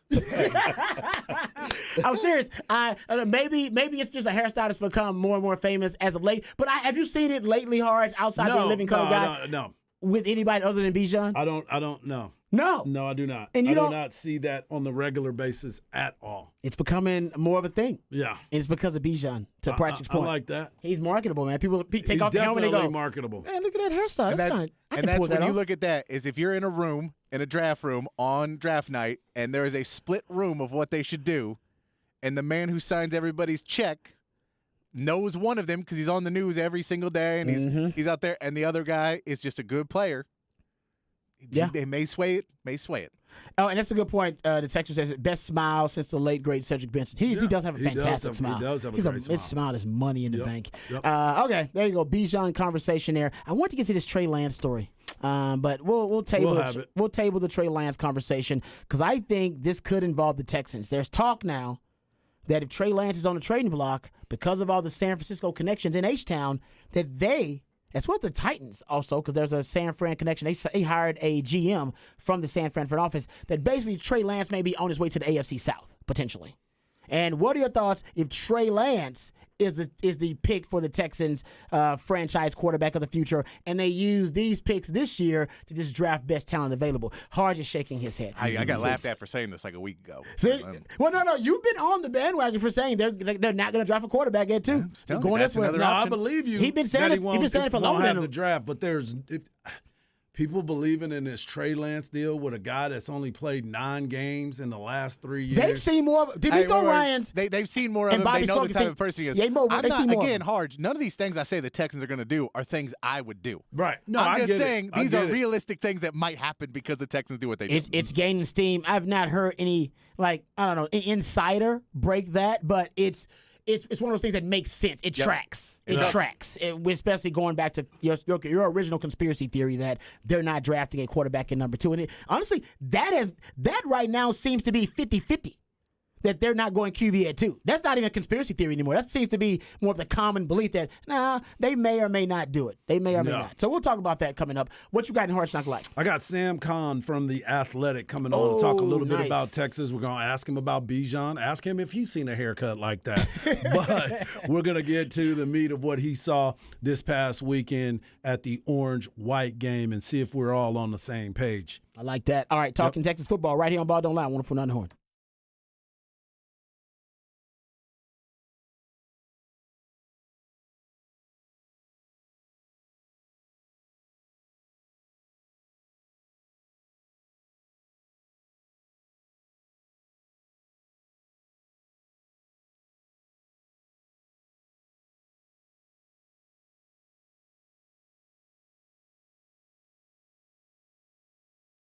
We all know that time is money, and my friends at Apple Leasing want to save. We all know that time is money, and my friends at Apple Leasing want to save you both. They want to save you time, but also save you money. And that's why my friends at Apple Leasing right now have the ability to put you in any make or model vehicle that you want.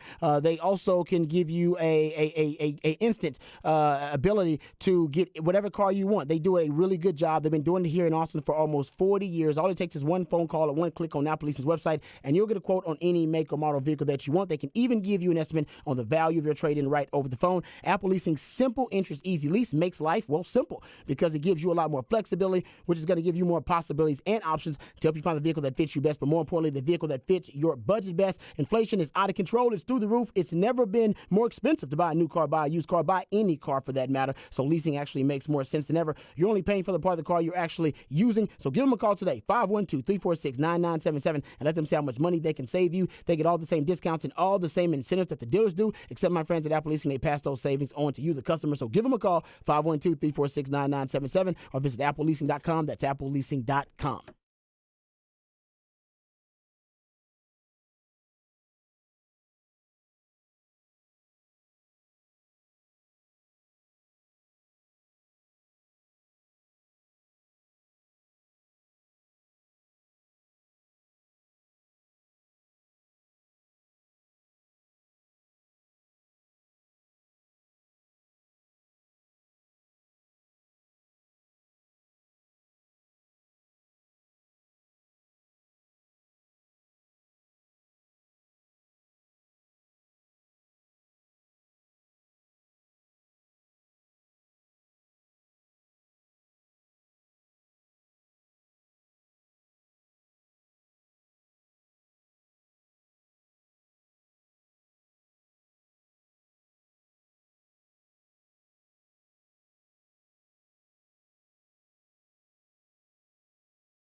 Welcome back to the midweek movie theme edition of Ball Don't Lie. And our movie theme of the week was Big Lebowski. My man Rob Babers got it in the nick of time before we got a chance to look at the Specs text line. So my man Rob Babers was the winner today on midweek movie theme What I win? today. What I win? You win a chance to continue the hype.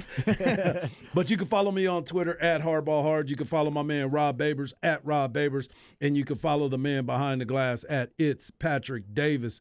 We also love it when you're a part of the show. So hit us up on the Specs text line 512-337-3776. And joining us on the Vaqueros Cafe and Cantina hotline is a man that I've known for the last couple years. He's done a great job when he was passed with ESPN. He was also with the Houston Chronicle. Now he's the senior writer for The Athletic, covering college football, obviously, and recruiting in the state of Texas. He is Sam Khan Jr. You can follow him at SK Han Jr. on Twitter. Sam, what's going on, my brother? Not much. How are you guys? We're good. Great, We are brother. good, Thanks man. for joining us. We're very excited to have you on because you've been doing this for quite some time. You're also a University of Houston alum, so we're going to probably talk about that too, about your Cougars coming into the Big 12. But let's talk about what you've seen on the 40 acres here over the last couple years. When Sark first got here, everybody was all excited. Then we had that tough season the first year. Then we saw improvement the second year. And now he's in year 3, and he's talking about, I see my guys out there. I see the way this team walks and talks. This is my team now. So what was your impressions, number one, when Sark got here, but now looking at year 3 in the spring game? Yeah, obviously the first season was pretty rough, and I think they hit depth in 2021 that even I didn't think they were going to hit, having the 6-game losing streak and everything. But one thing that I remember was that very first fall training camp that he had in 2021. I remember looking at that roster compared to some other SEC rosters that I had seen, and the roster just didn't look like I thought a Texas roster should look. The size, the speed, just the overall talent, it just didn't look like it was there. That first year. And now, 2 years later, after spending a lot of time building this roster and looking both at the recruiting that they've done, especially in the trenches, the work they've done in the transfer portal, which has been pretty strategic and smart in my opinion. I look at this team now, and boy, they look a lot different. They look bigger, they look stronger, they look faster, and they look a lot deeper as a team. And after that spring game on Saturday, closing out spring practice, it just, to me, it's amazing the transformation that they've had from a roster standpoint. And I think they've done a good job of assembling the talent and the depth. And you've heard Sark say it after the spring game on Saturday that he felt they're 2 deep at every position and 3 deep at some others, that they don't really need to add a lot. I'm sure they'll add another player or 2 in the portal, but they have come a long way in the last couple of years. And I think it all sets up for a really exciting season potentially on the 40 acres in 2023. Hey, Sam, what do you think the Longhorns are deepest going into this 2023 season? There is a lot of depth across the board, but what do you think their strength is in terms of that depth? Well, I think quarterback number one. You got Quinn, obviously, who played really well, and I like what you saw from Malik Murphy. We've been waiting for that. And then obviously Arch, he didn't have the best spring game, but he's a freshman, and he's a tremendous talent. So I think you like what you have there. I really like what they have at receiver. Adding A.D. Mitchell was huge. Getting Jonte Cook and DeAndre Moore in the recruiting class, super helpful. And they still have Isaiah Nair in that room as well. So I really do like what they have at receiver. Obviously, bringing back all those offensive linemen is very helpful. So I think they're doing pretty well there. So overall, I think those are the spots that probably stand out to me the most. I think even the defensive interior, they just added a guy in the portal from Minnesota. Trill. I think that's probably Trill Carter. I think his name is. That's a nice rotational guy to get in there and to get into the rotation. But even though they lost, Keandre Coburn and Tavondre Sweat, I still like what they have up front. And they maybe they'll add an edge guy here in the portal. But I think that's more just, hey, let's supplement and just get even deeper. I still think they have some really good players to work with at that spot too. We're talking to Sam Kahn of The Athletic. And, Sam, I wanted to talk a little bit, too. You brought it up a little bit about the interior on the defensive line. You know, we've been waiting for Alfred Collins to pop. I mean, he's one of those first guys off the bus type of athletes. And then you also have the Byron Murphy effect. Is somebody that we're looking to see be very aggressive as well and possibly move up some draft charts by the end of the season. When you look at those two players, and you brought up T'Vondre Sweat and some of the other guys, do you think this is going to be a major part of the success and the push up the middle that Texas is going to need here this season? Yeah, no doubt. No doubt. You're going to have a lot of success and consistency there. And I think Byron Murphy's a guy you mentioned. I mean, even when he was a freshman, I talked to other coaches in the Big 12, and that was a guy right away that you saw other offensive coordinators identify as like, that guy's going to be a problem, down the road. And so he's got that kind of star potential. Collins, you mentioned, he's been around. He's got a lot of snaps. And getting Vernon Broughton, obviously T'Vondre Sweat, and now Tro Carter in there, having that rotation where you can get guys in and out and roll that line and not have guys playing 50, 60 snaps, that's what's going to help them be good up front and be able to stop the run and be able to stay fresh. And that's really the name of the game here, not just here in the Big 12, but moving forward when they go into the SEC. The best teams in that conference, those are the ones that are able to rotate defensive linemen year in and year out and play in and play out throughout a game. So it's going to be a critical part of this defensive success because you got to stop the run before you do anything else. No doubt about that. Hey, Sam, what are your thoughts about the 1 year kind of 14-team Big 12 this year? And give us some thoughts about your Houston Cougars going into this new look Big 12 and how do you expect them to fare? Yeah, I'm excited about this year just because, I grew up watching Southwest Conference football. That was the big deal when I was a kid. And with Houston coming in the league and 5 Texas schools in the Big 12 for one season, it, to me, is going to feel like a little mini Southwest Conference for a little while. And so I'm going to relish that. I'm going to enjoy that. There's going to be so many games within the state that are going to be fun to watch, and there's going to be opportunities for fans to go to games that are, reduce the amount of times you have to get on a plane or drive a really long way. So that's a plus. As for Houston, I think they've done a good job of stocking their roster with Big 12 caliber players in their starting lineup, but I think they're going to have a little bit of ways to go from a depth standpoint. The top third or so of that roster, I think, is probably Big 12 ready, but the bottom 2/3 of it probably still has a little bit of ways to go. And you'll see Dana Holgorsen and that staff, they're going to hammer the portal in this spring window pretty heavily. They've still got some guys to add to help deepen that roster and get some more veteran guys with some Power 5 experience in there. So I'll be fascinated to see how that goes. I think the schedule, when you talk about how will Houston fare, the schedule is tough. They're not playing East Carolina. They're not playing Temple. They're not playing Memphis anymore. They're replacing those games with TCU and Texas Tech and Kansas State and teams like that. And, of course, Texas is going over to Houston for a road game in October. That's going to be, I think, a real wake-up call for this team. And how they fare this season, I think, is going to go a long way to tell us how this program is built and how ready they truly are for this. Well, Sam, I'm glad you brought that up because now that we've talked about what the Big 12 looks like, you got 14 teams. There's a lot of expectations here on the 40 acres. As we talked about, Sark said this finally looks like his team. This is probably the most depth at almost every position that we've seen at the University of Texas in quite some time. Hell, I think it was last time was when Rod B., my co-host, was here where they had this much depth. I know when VY won the national championship, they were pretty deep as well. But you start looking at where he's at.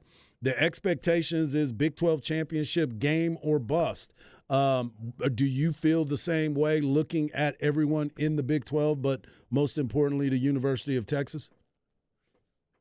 Yeah, I think anything short of them getting to the Big 12 championship game, I think would be a disappointment. This is a team and a conference that I think is wide open. You look at Kansas State, the conference champs. Obviously, they lost a lot. They lost their best player in Deuce Vaughn. They lost their quarterback as well. You see at TCU, the team that went to the national championship game, lost a ton of production and a lot of heart and soul guys. So that you think they're going to probably take a step back. Oklahoma obviously was down. Maybe they'll be a little bit better this year, but who's to say? So I really don't look at anybody else in this conference as, wow, that's a dominant team that's going to go out and win it. And so when you look at the roster talent that Texas has built over the last couple of years and what they look like now, there is no reason for, in my opinion, they shouldn't be in AT&T Stadium in December. So anything less than that, I think, would be a disappointment. And I really do think this is a team that has a chance to win this conference. And who knows what happens beyond that? Obviously, some of that depends on the rest of the schedule. But I think this is a team that looks like, in my opinion, as we sit here in April, this should be a 10-win team, and this should be a team. You remember that 2018 season when they won 10, went to the Big 12 championship game, won the Sugar Bowl? I think that's kind of the step you're looking to take as a program here is get yourself into the Big 12 title game, get to a New Year's Six bowl. That's a really good step in year 3 for Steve Sarkisian in that. I like that. I like too. that. Before we let you go, we have to ask you, there's a lot of conversation about Bijan Robinson in the draft. You've got a chance to spend some time around him. You got a chance to watch him over the last couple of years. If you're a GM and you have that card, how early do you pull that card? And obviously it depends on team needs, but if I need a running back, I wouldn't have a problem making that guy a top 10 pick. And I understand in the NFL these days, running backs value is not what it used to be because they're not 25, 30 carry backs anymore like they were, 20, 30 years ago. But his pure ability and versatility is off the charts. And you guys have seen it. Some of the catches he's made, they didn't throw it to him all the time. But when they did, I remember that catch over the middle he made earlier this season. Oh, yeah. Yep. And gosh, think about putting him in an offense that really accentuates that part of his ability, combined with what he does between the tackles, what he does cutting and accelerating from those cuts. I mean, he's the total package, and then he checks every box off the field. Great guy, great character guy, great guy in the community. I mean, he's a can't-miss prospect, in my opinion, both physically and mentally and off the field. There's no reason, in my opinion, even with the running back value and what it is in the NFL, there's no reason he shouldn't be a first-round pick, and I certainly wouldn't be shocked to see somebody take him in the top 15. Yeah, we've been saying that for quite some time, and we believe that he's that ultimate weapon, and you would never go wrong if you're going to pick Bijan Robinson. So everybody just is on pins and needles waiting for my man to get picked. Sam, we can't thank you enough. You need to go over and follow his stuff. Go to his Twitter, SKHAN Jr. on Twitter. Go to @Sam Khan on Twitter. He's doing great work over at The Athletic, and we will talk to you again once we get closer to the season, Sam. Hey, guys, thanks so much for having me. Y'all take care. Appreciate Thanks, Sam. you so much. You're the man. Yeah, he knows it. He knows what he's talking about as far as what Bijan is. If I got that card, I'm going to walk it up there myself. Don't be afraid. Should have asked him about French's Fried Chicken I in should've. H-Town. Yeah. In U of H. Well, the old one used to be right across the street from U of H. Yeah. But we've heard now from others that they may have moved. They had to move They've been locations. moved. I don't know why they moved. That was a hot spot, man. Yeah, well, I'm sure it wasn't that far. Wasn't that far. Yeah, they Still in probably third ward. upgraded. They're probably They going still in third to ward. they're probably going to It's upgrade hard a to little upgrade bit. from right across the street from U of H. Well, I'm talking about opening it up a little They bit. needed more find space, more though. space. I mean, basically, it was like a house that they Yeah, had. yeah, It was a house yes, that it become was. like a fried chicken spot. Yeah. And they had the outside kind of. It stays, for those who don't know, stays open to like 2 in the morning on the weekends. No doubt. And people, man, the line is like around the corner to get some of the best fried chicken in America. Craig Way once, after a late game, calling a late game, I forgot what sport it was for Texas, he actually went to Frenchie's at like 1 in the morning and ate at Frenchie's in Third Ward by himself. They know who Craig Way is. You know what I'm saying? No, What you saying? I didn't say we knew what it was. He was wearing a suit. And I was like, they thought you were a Fed, Craig. They thought it was like, oh, ain't no way some random white dude just eating here one to one by himself. He's a federal agent. Leave him alone, people. Don't mess that guy at all. No, the fried chicken is damn good. All right, we come back. Love it. We'll get into some off the record here on the other side. We'll get into several topics. Actually, there was history being made this week in the pop culture realm. We'll give you some of that. And also, we'll talk about the transfer portal. It giveth and it taketh away. We'll give you some of those numbers on the transfer portal. All that and more right here on Ball Don't Lie on 104.9 The Horn.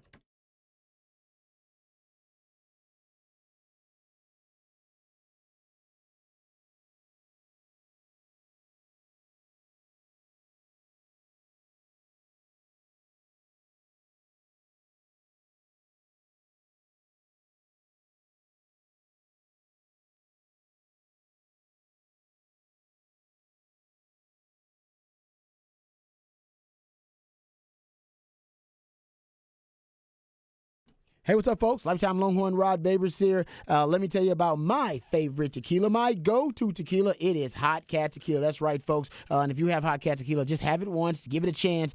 You'll be hooked on it like me. It is a fantastic product. The Cat stands for cinnamon, agave, and tequila. And the recipe is just as simple, just as delicious. It's cinnamon, agave, nectar, and tequila. That's why it's so light. That's why it's so smooth. It's a tequila lover's dream. And if you're not a fan of tequila, well, it'll make you a fan of tequila. As a matter of fact, you don't even have to be a fan of tequila to love Hot Cat Tequila. That's how good it is. It will turn any event into a party, and every party feels like a celebration. So celebrate and turn up with Hot Cat Tequila. And once you try Hot Cat, you'll never go back to that old cinnamon whiskey or that cheap tequila you were ordering rounds of when you were just trying to get the party started. So turn up your party with Hot Cat Tequila. The perfect way to pregame for all the big games, concerts, festivals, or any night on the town with family and friends. Hot Cat Tequila is best served cold for a quick round of shots or to sip on the rocks. So visit cattequila.com.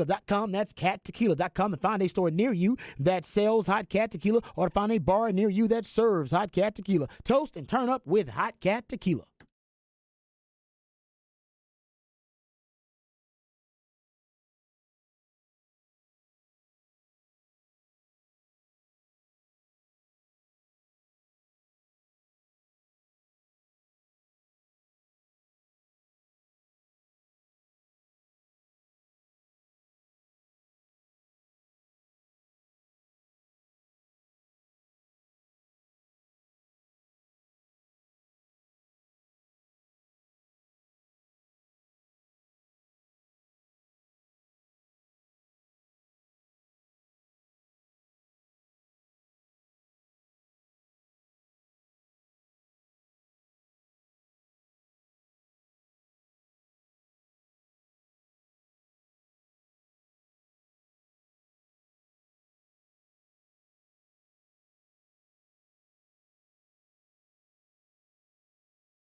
All right, welcome back to Ball Don't Lie right here on 104.9 The Horn. How about this, guys? Netflix has finally, after I don't know how long, they have finally decided that they are now officially a streaming service because they no longer allow their customers and subscribers to use the DVD by mail business subscription. That was still going on. I'm not making it up. That was still going on. It's official. Wall Street Journal. They officially, now in 2023, they've ended their DVD rental business. They still had it going on. I didn't even know That was crazy. There was just one dude in a warehouse just like, Tom, dude, stop doing this. Why I say that by the end of June, announced it would soon wind down the DVD by mail business that the company was built upon. You guys remember this? Did you guys have Netflix sent to the house? Yeah, I did not. So I had a roommate that had it. Okay, I did. Yeah. And so we would get them all, and then maybe we still had copies after they left house. But oh man, I cannot believe this was still a thing. I really cannot believe it was still a thing. I saw they were doing something to the Red Box down by where we live. Yeah, and it I might saw be time. And I saw it, and I was like, you know, if you wanted to rob and just take every Red Box in the city, I don't think anyone would question it. I don't think there'd be anybody. You could get away with every single Red Box, and it wouldn't be until someone came back to look for them. They'd be like, "Did we have a Red Box here?" I think and you're you just right. load up a truck because I just saw them like messing with it with a jackhammer. I was like, "Does anybody even know if they're allowed to do this?" No, I think they're just grabbing Red Boxes. I used to be a Red Box guy too, so I know. Obviously, I'm a little old school. I used to be a Red Box guy. My wife hated it. She'd be like, "Why the hell are you going to get a physical DVD when you?" Because Redbox now allows you to stream it. There's no reason, even if you're a Redbox consumer, for you to go physically to the box. You can stream. They have a streaming service as well. Like everybody's streaming, so there's no point in you actually going to get it. And yeah, like a couple of years ago, I was still a Redbox guy. It was You just wanted to make sure every once in a while you get charged an extra $5 because for being sometimes late. they would get a movie like before it came out on streaming or before it came out on cable, and I'd want to see it. I just like watching a lot of bad movies, so I was just into it. Yeah, it was COVID. We had nothing to do. Yeah. I'd go to Redbox and go check out a movie, but Instead of either just way. having regular Netflix, huh? Yeah, well, I do have Netflix too. Like I said, I watch a lot of bad TV. Okay. But yeah, there you go. Netflix officially, if you are that last person, the last of the Mohicans that's ordering Netflix DVDs via mail, that ship has now sailed. How much longer until you can't buy a DVD player? I don't know. It's like another 10 years, 15 years? I got one in my house because I know, but you can't buy a VHS player no more. No, you have. Like, they to- don't make them anymore. I would say if you go, you're right. They don't make them at some places though. You can like ask if they got like the dual, like the DVD slash combo in the VHS in the back, and sometimes they have them in the back. They have them in the back. Yeah. But no, but that's the thing is, That's about there's just Maybe. not. But it's hard to find VHS players. No, So I'm you like, can't and find it. eventually that is going to be the way of the DVD as well. And then we're all just going to have boxes and cases of things, and we're just like, Oh yeah. well, you know, if we get that one TV with it in there, No, my dad has a VHS player at the house, and I've told him, I say, is it still working? He's like, yeah. I was like, keep it. I want to make sure like I have a VHS player because I still have old VHSs of my games. You need to get them transferred over. it's They hard. can create. It's tough. It's expensive or hard to do because I've done it with some because I have some and I've done it. So I own like 3 VCRs, but they're all kind of shady. Yeah. And you're like, you wish you could buy a new one that would run smoother, but it's harder to Yes, find a to new one. transfer. Hold on. Harsh probably can get it done because Harsh got that kind of stuff. Yeah. Harsh got them resources. Yeah, I know some Harsh people knows a now. guy. I know a Basically, guy. Harsh said he knows a guy. Because I'm like, hold up, man. Well, My man said I got 3 of them. Huh? Patrick said he got Well, 3 he of was them. trained. You Yeah, tried to 'cause I go to transfer. Goodwill and you go to Goodwill or whatever and buy a VCR to see if it works well enough, and you're transferring over because I got like VHSs I was Yeah. transferring over. Yeah. You know where you need to go if you're looking for different devices at Goodwill's? Go to the GW. Oh yeah. The my bad. GW. Hey, Right down here in Westlake. Yeah, they I don't need want a you telling Blu-ray. everybody to It go to the actually stands for GW. Goodwill, but they Yeah. call it the GW. They got of course. They got Blu-ray players over there. You damn right. One little quick factoid before we move on here about Netflix. Remember, guys, in 2000, famously remember, 2000, Blockbuster, yes, that Blockbuster had a chance to buy Netflix for $50 million. Today, I believe it's worth upwards of $200 billion. Yeah. Yeah. They could have bought it for $50 million. Oh, my Worth gosh. now about $200 billion. Yeah. Oh, Come that's on. right. PS5s are DVD players. That's right. Yeah. That's right. There you go. There you go. That's right. I don't have a PS5 though. Yeah. Right. All right, we'll come back. We'll talk NBA playoffs review and preview when we come back right here on Ball Don't Lie, 104.9 The Horn.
Welcome back to Ball Don't Lie right here on 104.9 The Horn. It is a midweek movie music edition of Ball Don't Lie. That's from Patrick, inspired by a soundtrack for some reason or another. He plays songs from that soundtrack for us, and based on these selections, Harge and I are supposed to gather clues and hints that lead us to the featured film of midweek movie music. And I got to tell you, this is the banger.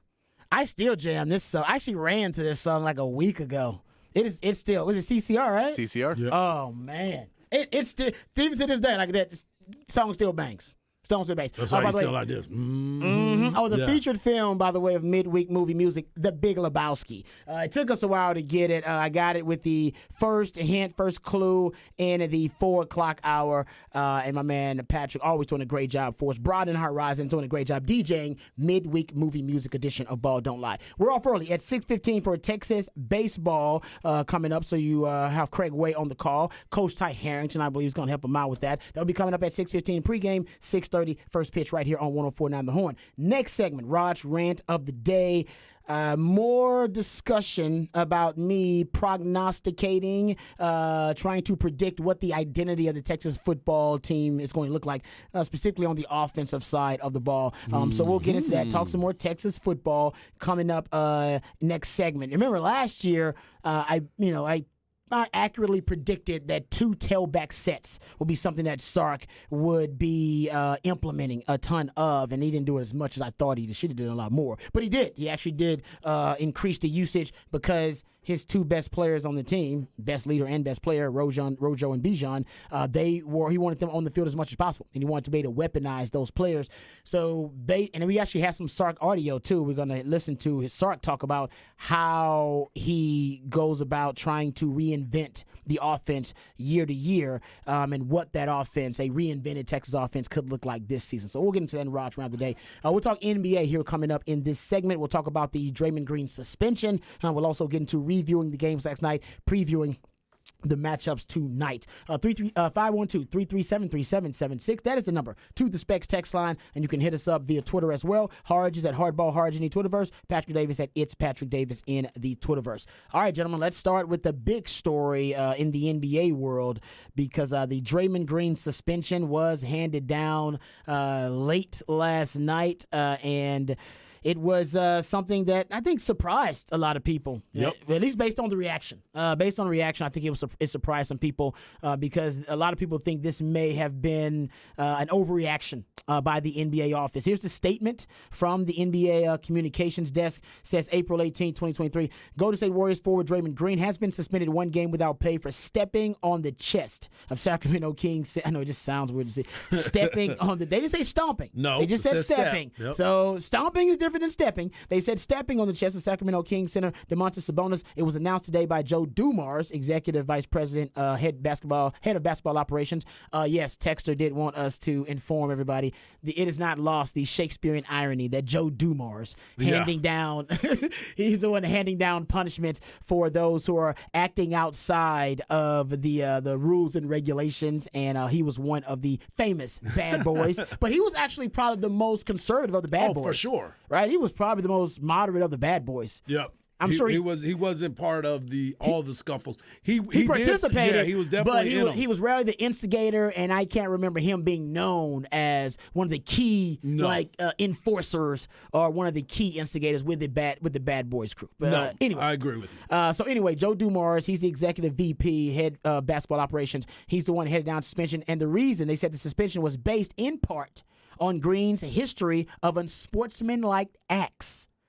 Green's actions were in response to Sabonis grabbing and holding Green's right ankle after falling to the floor. Green received a flagrant foul, too, and was ejected, and Sabonis was assessed a technical foul. Then it went into basically saying he's going to be suspended for Game 3. And we talked about this, guys, and I've said it before, and we've said it in different ways. Essentially, his history is coming back. It's coming back to haunt him, and even talked about here your unsportsmanlike act. So, number one, his history as an instigator has also caused this punishment, in addition to his actions in Game 2. But he's become, as a player, he's basically become kind of typecast. I mean, they know what to expect from Draymond Green. He's just like Jason Statham or just like Vin Diesel. When you see those guys in a movie, you know what kind of character they're going to play. When you see Draymond Green in a game, you know his bit. And he commits to the bit. Yep. And the fact that he went full on Draymond, I think if he went 50% Draymond, if he went half Draymond, 70% Draymond, I don't think he's suspended for game 3. Yep. He went full on Draymond. All right. And we're talking about not only stomping on Domantas Sabonis' chest. We get that. By the way, there is a report that Domantas Sabonis has a chest contusion. Right. So there is an injury that resulted from him stepping on Sabonis' chest.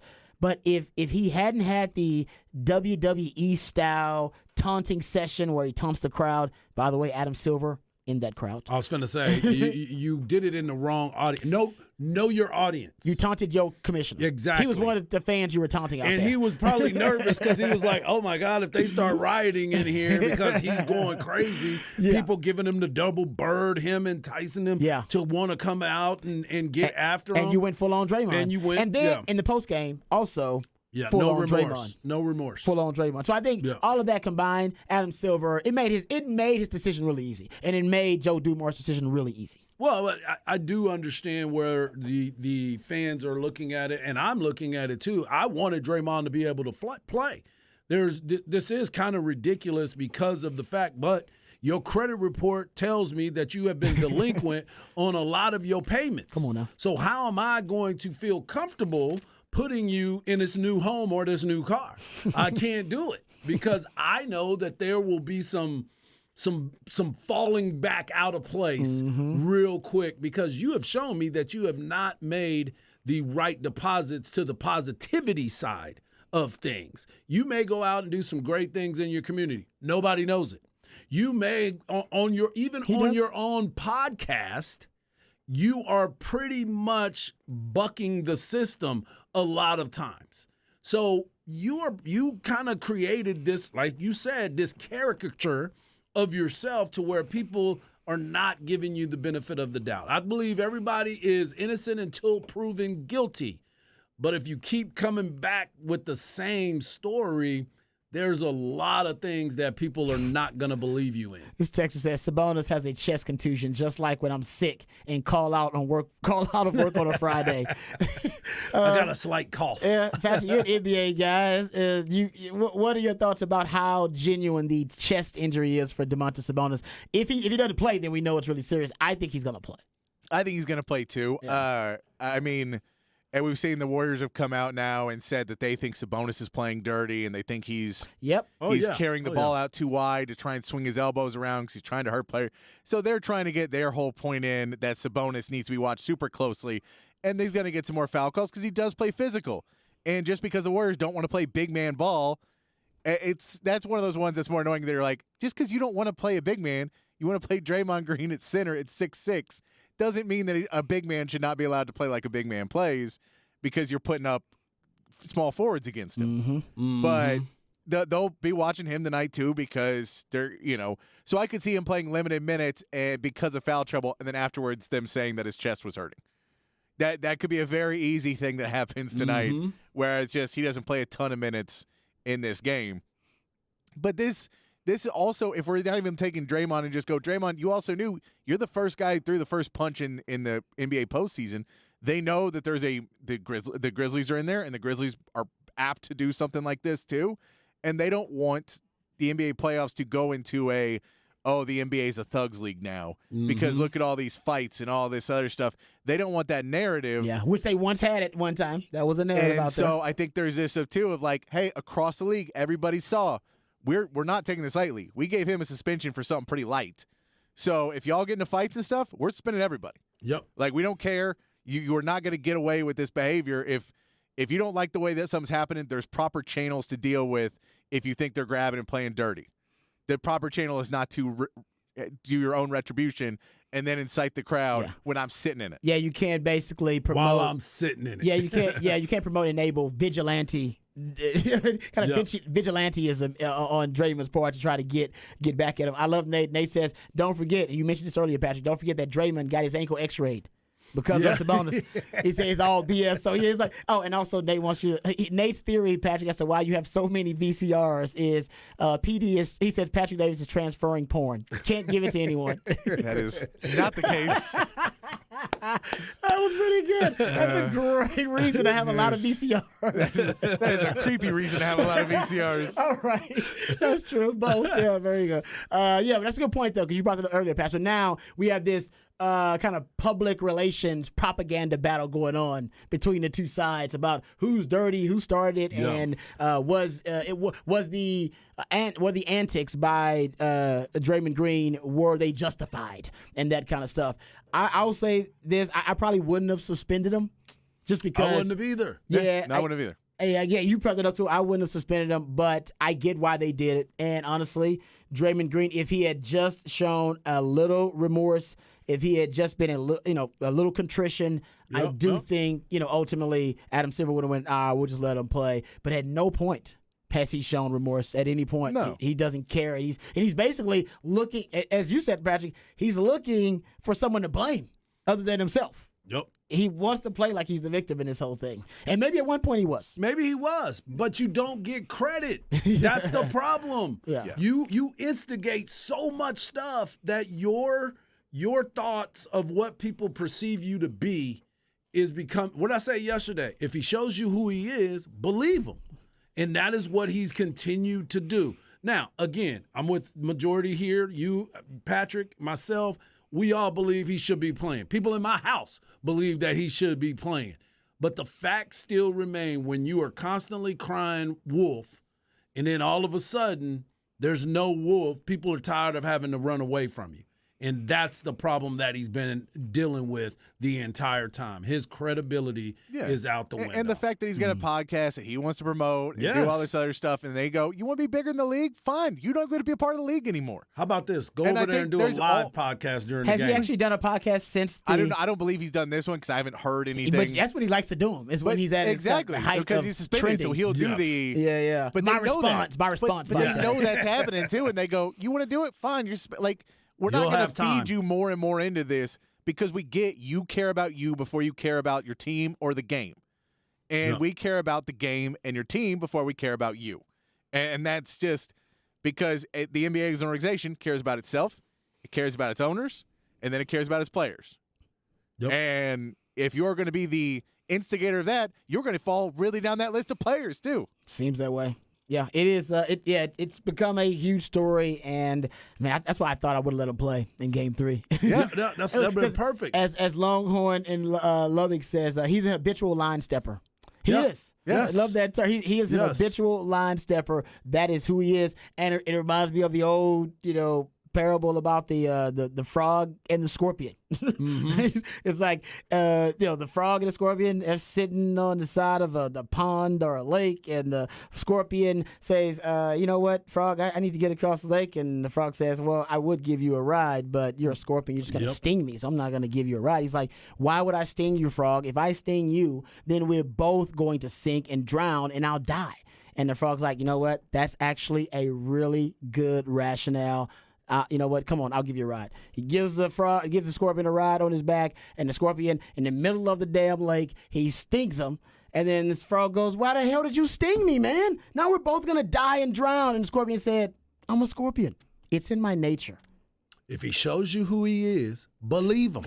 That's to me, that's Draymond Green. Yep. He's the scorpion. That's and exactly it's like, right. Hey man, why y'all talking about I should have grown up? I should be more mature. I'm a scorpion. Yep. This is who I am. That is how it goes down. I was wrong yesterday that I said he's a free agent. He has a player option after this year, which makes it even creepier because it's like 26 million, 25, 26 million. So I don't know if he's going to accept that he's not going to make more than that because before this season he wanted 40. And so he wants way more. No one will pay him that. But he wants way more. So does he bet on himself and not take the player option and then maybe wind up going somewhere else in free agency for a lot less money? That is going to be an interesting, and all this stuff's playing into it. You're like, man, you are not making yourself any money right now. That's a great point, too. Yeah, I wonder how that's going to play out once the season is over. He'll end up with the Mavs somehow. I don't know why. Because We're the only one they can attract. And he's one of those ones that every single fan base, if you go on a list of any fan site and look up free agents to not go after, Draymond Green's number one on every single one of those lists. Especially if you got a young stars. It's like, no. You don't but they need protection. This is your guy. But see, that's Is the he thing. protecting He or ain't is he No, instigating? he's hurting. He's I'm in the just kidding. locker room. Yeah. Yeah. That was that stuff. You do that in Sacramento where you're like, oh, I'm a tournament, and their guys are going to come over and fight me, and I'll fight 5 of them off, and they'll all get suspended, and we'll win this series. And then no one fights you, and you're like, I looked kind of like an idiot, didn't I? Yep. Yeah, I was out there trying to start a fight with nobody. Well, he did start a fight with Jordan Poole and punched him before the season started. Yeah. Yeah. He did do that. Yeah, you know why? Because Jordan Poole got that money Draymond wanted. That's Nah, a great very point. true. That is, Very true. You know, Jordan Poole is not playing well this postseason. so no, far. because because he he got got that paid. money. Exactly. Maybe that's why Draymond punched him. He's like, man, come on, that's my money. You are not helping at all. My money, punk. Yeah. All right, let's talk a little bit of NBA here before we get to Raj rant of the day. Yesterday, you did have probably the biggest game was the Clippers and the Suns end up with a big win to tie that series 1-1, and it was all about Devin Booker, man. He was otherworldly. 38 points, 18 of those in the third quarter. Also, KD had a good game, man. KD had a great kind of well-rounded game. Filled up the stat sheet. 25.6 rebounds, 5 assists, 1 steal, 2 blocks. They end up winning and 123 to 109. And it was actually in the first half a slow start by Phoenix. Looked like the Clippers were going to replicate what they did in game 1, but that big third quarter and the close to the half by the Phoenix Suns really did make the difference. They end up with the big win. That is a huge win, especially momentum-wise. You had talked about it earlier about what you saw with Chris Paul and Scott Foster, Yeah. the referee, how he was 14-0 or 0-14 with him as a official. They broke that streak. Thank goodness. And Had to KD break. and Devin Booker, when he's attacking, he is very, very special. But the problem is you have to be able to spread the floor for him, because that's the way he's going to be able to attack. If you got guys that are going to try to be in the middle like Ayton, he can't get to the rim. He's got a smooth stroke from the outside, but he also is explosive near the rim. He played really good defense last night. He was getting in the passing lanes, and he got a chance to go out there and play well. And to your point about KD went out and did his thing, much needed for him to get things going, because the last game was the first game that they had lost with him on the floor. Yes, that was the first loss with him on the floor, being able to play. So for them to go out there and do what they did yesterday was very impressive. But I will say this. The LA Clippers are going to be a problem because they have adjusted multiple times through the game. Whenever you see those guys being able to switch off the way that they were able to switch off, Kawhi Leonard doing what he's doing, if Russ is going well, it's a problem for the other for your team. I don't even understand it, because he finally had a good game. He was being very efficient, and his team lost the game. That's the bad part for me. 28 points. Yeah, he was doing great. 9 of 16. Wasn't turning the ball over 1,000 times. I mean, he was being aggressive. He was still talking that trash to KD, but KD was giving him the business back yesterday, and they played good basketball. But now they're getting ready to go to L.A. Let's see what happens. What can Phoenix do on the road when they get to L.A.? Yeah, Coach Lou's done a good job with the schemes. Even Phoenix and the head coach Monty Williams, they've admitted in post game, like, nah, we've been confused a little bit in the schemes, because basically they just throw everything, the kitchen sink and everything else at them. Here's the quote from KD. He said they switch their defense up like every possession. They might double, they might triple, they might go zone, they might go full court press. So they're trying to throw us off with their coverages. I think we did a good job of figuring it out, just trying to play it simple. So Lou's been confusing them. Yeah. Even the Coach Monty Williams said they had some weird lineups out there. This is after game 1. They had some weird lineups out there, weird matchups, and we just didn't identify it fast enough on the fly. That's on me to get us in those spots to take advantage. You got to make those adjustments, man. And they did. They adjusted really well. I think they was just spread the floor and try to get Devin Booker isolated. Find that space. Find that space. Yeah. All right, that was also last night. You got some games tonight, and we won't get to reviewing those. Maybe we'll review those before we get out of here. But also you had the Celtics win. Celtics end up beating the Hawks. That series might be on its last leg. Yeah, definitely. It is the Hawks look like Hawks don't look like they're part of that game. I was gonna say they don't they can hang right now. And the Celtics are some teams picked to win it all. Yep. So they win 119 to 106. They're up 2-0 in that series. You also last night had the Cavs beat the New York Knicks 107 to 90, and that was a game that Darius Garland showed out. Ooh. 32 points. Well, he 26 needed to. in the first half. Yeah, he said basically he had been basically sulking the entire week because he was upset with himself after his performance in Game 1. Game 1, he didn't take a shot in the fourth quarter. Not at all. Didn't have one shot in the fourth quarter. He ends up with 32 in Game 2. That's how you're supposed to do it. That's how you come back. And he's a talented player. He's one of the best guards in the league that just wasn't being aggressive like he used to be.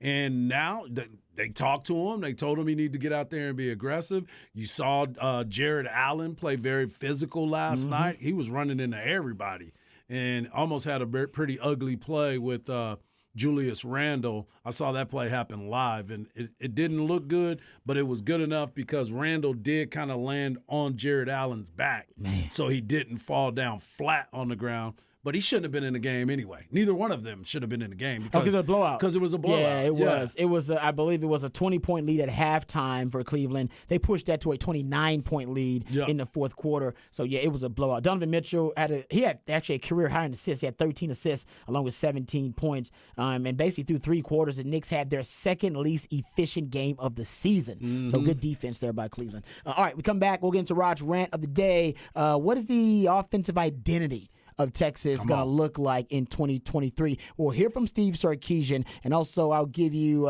some of my projections, prognostications from Black Stradamus right here on Ball Don't Lie on 104.9 The Horn.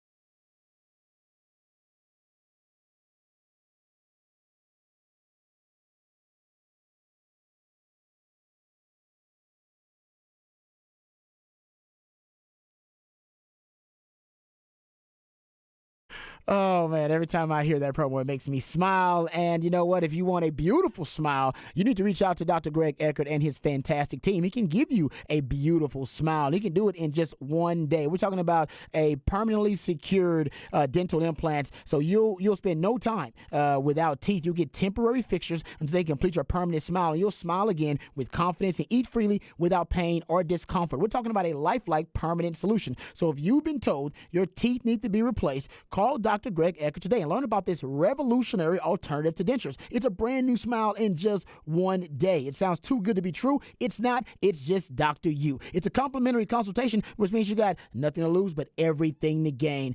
Dr. U understands that a confident smile can truly change your life. The quality of your smile can affect the quality of your life, especially in the Instagram era that we live in. So give him a call, 512-345-3166. That's 512-345-3166. Or visit dreckert.com. That's DRUECKERT.com.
All right, welcome back to Ball Don't Lie. Time for Rod's rant of the day. And I want to talk some Texas football, go behind the burnt orange curtain just a little bit, talk about the offensive identity of Texas and what it may or may not look like. And, first I want to play this Sark sound. He was on the Pivot podcast with, Fred Taylor and Ryan Clark and all those guys, Shannon Crowd. They do a really good job, too. And he was talking about a number of different topics. One of the topics he started talking about was, his offensive philosophy as a coordinator, as an offensive mind, and as a play caller, of course. And I love this little tidbit. It's only like 10 seconds, but I think it's very revealing about what the offensive identity could be for Texas under Sark year to year. Hear this. I try to recreate our offense every year. I try not to just be the same. Who are we? What are we good at? And then let's go craft an offense that fits what those guys can do really well. Now, there is proof to back this up. When he was at Alabama, and Alabama had those ridiculously talented core of wide receivers, and they had 4 first-round wide receivers on their roster at the same time with Jerry Jeudy and Devontae Smith, Henry Ruggs, and Jalen Waddle. They came up with what they call the red package. The red package is simply 10 personnel, which is 1 back, 0 tight ends, 4 wide receivers, 1 running back, and a defense that is probably having nightmares. All right, I guarantee, because they know there's no way you can match up with, probably even one of those guys. So matching up with 4 first-round wide receivers is a hell of a conundrum for a defense to deal with, and that's the whole point of it, right? You want to put the defense into as much of a stressful situation as possible, and you want to do it by using and weaponizing your top prime and premium talent. And that's what Sark did at Alabama. So they used what they called their red package, where they put all those 4 first-round wide receivers on the field. And I guarantee you, it kept a lot of defensive coordinators up nights. And remember, when he first came to Texas, and even before he came to Texas, you guys know I was a big fan of 2 tailback sets. Had been pleading with Tom Herman to run more 2 tailback sets, and he did actually in that Colorado bowl game. They finally ran some 2 tailback sets. It was long overdue, but they basically would put like Jordan Whittington in the backfield as that H position. And versus CU that year, in that bowl game, they had a 21 personnel package with the H in the backfield. They ran 3 plays and averaged 25 yards per rush on those plays. I'm not making that up. And I had been for years, even before that, pleading with Tom Herman, man, you should run more 2 tailback sets, 20 personnel or 21 personnel. And I was saying the same thing with Sark when Sark got here, because Sark inherited Bijan Robinson. He inherited Rojo. He inherited some really, at the time, Keontae Ingram, I don't think, had transferred just yet. They were still thinking Keontae Ingram was still on the roster. You just had a lot of talent at the running back position. And by the way, with Tashard Choice, you still were stockpiling talent at the running back position, and with Stan Drayton, of course, before that. But anyway, I digress. Sark actually, I don't know if he was listening, but maybe great minds think alike, because Sark was trying to find a way to put his best player, Bijan Robinson, and his best leader, Rojo, and also one of his best players, 2 NFL running backs on the field at the same time. How do I get my best 11 guys on the field? And I think Sark is one of those coaches. Because if I was a coach, I'd always think to myself, how do I get my best 11 guys on the field? Who are my best 11? And I will design a defense or an offensive system around my best 11 players. Right. Let me just find the best 11 first. And maybe my best 11 does have 2 running backs in it.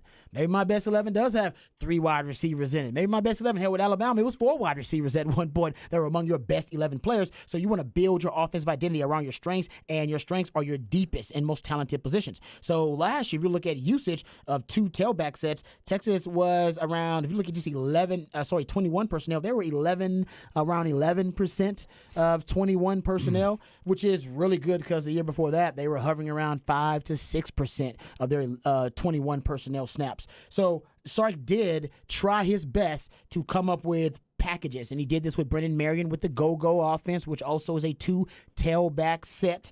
So it helped to have him come in that year, just that 1 year, with his go-go offense to help you weaponize those 2 tailbacks. They ran a lot more 21 personnel, 20 personnel. Hell, they even ran some 30 personnel at times. And they put Keelan Robinson in the backfield with Rojo and with Bijan Robinson. I mean, I was titillated to see that.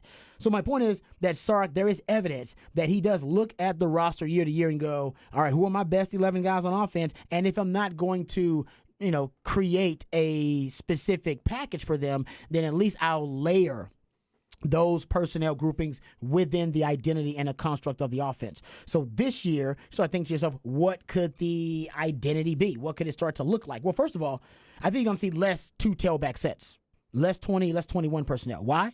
Well, you don't have Bijan Robinson and Rojo anymore. You're probably going to have a running back by committee for the most part. And I know Sark keeps bragging about this 1,000-yard running back. That may be tough to get this year. It may be hard to get. Now, I know if you have a featured back, you can do that, but I'm not sure any one guy is going to be that featured back.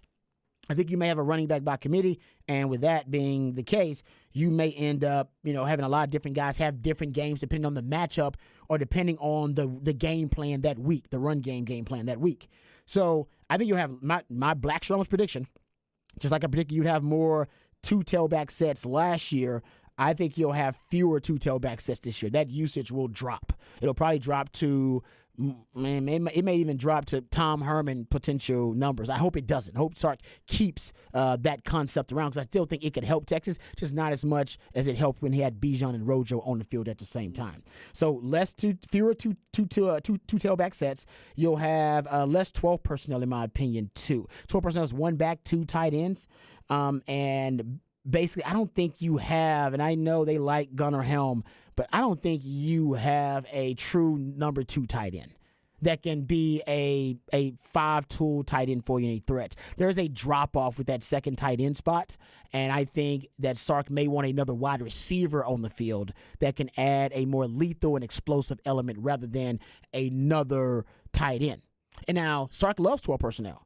Matter of fact, Sark has said the tight end position is the second most important position in his offense behind quarterback. Now, I think with JT Sanders, that he can still fulfill that belief that the tight end position is the second most important position. But I think playing 12 personnel this season, because I think last year when he played it, he wanted to run the ball more and he wanted girth and he wanted a numbers advantage in the box. This year, you may need that, but it's not going to be a true force multiplier for you because you don't have a Bijan and Rojo in the backfield. So, yes, it may help you to have those numbers in the box, but it'll be a negligible advantage. Not enough for you to justify taking off an explosive wide receiver off the field. So I think this year, just because and last year they had 27% of their reps were true 12 personnel, one back, two tight ends. In 2021, it was at 40%. I think this year that drops, and it may stay at 26%. I think it may even drop a little bit lower, maybe just around 20% or so. Now, if you look at what's going to replace that, first of all, you're going to have a lot more 11 personnel, and Sark loves 11 personnel. That's his baby. 50% 11 personnel usage in 2021. You were at 42% in 2022. And the only reason you were at 42% because he took away some of the 11 personnel snaps and gave them to the two tailback sets and the 21 personnel. And then they added what Herb Hand. I apologize. Ooh. I know, a long time ago. From the past. I don't even know why I don't even know went if there. it was a blast. I apologize about that. My bad there. I don't even know where that came from. That came out of nowhere. But anyway, Coach Sark has talked about how he really likes the 6 O-line package. And last year they ran the 6 O-line package a ton. Around 15% of the usage for personnel groupings were 6 O-line groupings. I call it the bully ball package. I've heard them refer to it as their Big 12 package or something like that. But either way, remember, this O-line group that they have brought in is one of the deepest that Texas ever has. As a matter of fact, if you're ranking the offensive line classes in the last 5 years, the 7 O-linemen that Texas signed in 2022, that ends up being the highest rated offensive line recruiting class since 2018. Bama and Georgia are beneath Texas in 2 of those rankings for 2018 and 2020 for Georgia and 2019 and 2021 for Bama. So that's the class that 2022 Texas offensive line haul was in. And you want another way to utilize and to make sure that you are maximizing all that talent in the O-line room. We'll play more O-linemen. Mm-hmm. So I think this year you're going to see the 6 O-line package more than you saw it last year. Last year you saw it around 15%, and it was specifically really for Sark. They gained a run game advantage when they went 6 O-line package. I mean, I mean, it was not bad for your run game. You averaged 5 yards per rush in the run game. But your passing game, what Sark liked to do with the 6-0 line package is take shots downfield and use the 6-0 lineman as a insulation in his pass protection. And when I started looking at this, the deep ball with the 6-0 line package, I found that basically out of the 14 times Sark threw it deep with the 6-0 line package, 13 of those were with play action pass. So you're talking about 92% of the time he went play action pass that 6-0 line package, which makes sense, right? You present power personnel packages and you get to pivot to pass principles. And I think that's what he wants to do with that 6-0 line package. So one of my predictions this year will be they're going to run a ton more 6-0 line group. Now, you can run that, like I said, Big 12, because you'll still have JT Sanders out there. You have your 2 receivers out there. And what it allows Sark to do is to come up with more long developing routes downfield and vertical routes downfield while also protecting his quarterback. And so that's why I think you'll get a little bit more of that so he can take his shots. And we know they're supposed to be getting better at converting some of those deep balls. So that, to me, is an easy prediction. Last year, they were around 5.5, 6 yards per play with the 6-0 line package, the bully ball package. I think you'll end up with more, I think you'll end up with a higher yards per play average, and I think you'll end up with more explosive plays out of the 6-0 line package this year too. And we won't get into this too much in this segment because we'll get into it a lot more tomorrow because I'm doing some deep dive still about it. But there's also another element that I do believe Sark is going I think he's going to implement. I'm not going to say they're going to major in it. They're going to minor in it and all these things. I'm not saying that Sark is going to run a ton. He's going to basically be the kind of the focal point of the offense is going to be 6-0 line. I'm saying just a fraction of your offense, maybe 15 to 20% of your offense will be with that 6-0 line package. So we're just talking about different personnel groupings, different concepts that Sark is going to combine to basically end up becoming what the offensive identity is. And all those concepts and all those personnel groupings will be based on what the strength of the team is. That's why last year, tons of 2 tailback sets, even though Sark, in his history as a coordinator and a play caller, very few times that I observed him using a ton of 2 tailback sets. The first time it came up, and when in my research of researching Sark's history as a play caller, was when he followed Shanahan in Atlanta in 2017 as the offensive coordinator, and to transition that team from being a heavy 21 personnel grouping with a fullback, he decided to implement a tailback and utilize a tailback instead of a fullback, and it worked out really good for him. I think it was a Tevin Coleman and maybe a Devontae Freeman. It was Devontae Freeman. Was Devontae Freeman and Tevin Coleman in backfield together, and it was that group. So that's when he started using it, and then when he came to Texas, he just decided that Texas needed to major in that concept because they had the talent. So this year, just looking at the talent that he has available to him, I do think the passing game is going to lead the way for him. Tomorrow we'll get into another concept that I think is going to be really beneficial for Texas, considering they're going to lead with the passing game because that's where all the weapons are. And even that 6-0 line package, like I said, most of the 6-0 line package was designed to not to get you an extra body in the run game, was actually designed to get you an extra blocker in the pass game. Right. And I think this year it'll still be the same thing. I think it'll be about him getting extra blockers in the pass game, even though they're going to run out of it too. It makes sense to run out of it, but it also makes sense that you can chunk it downfield, and we know Sark loves the deep ball. Yes, he does. The deeper, the better. All right, so we come back. We'll get into a little off the record on the other side. We'll talk about the transfer portal. Give it and it take it away. And we'll talk about who is giving the most in the transfer portal. All that and more right here on Ball Don't Lie, 104.9 The Horn.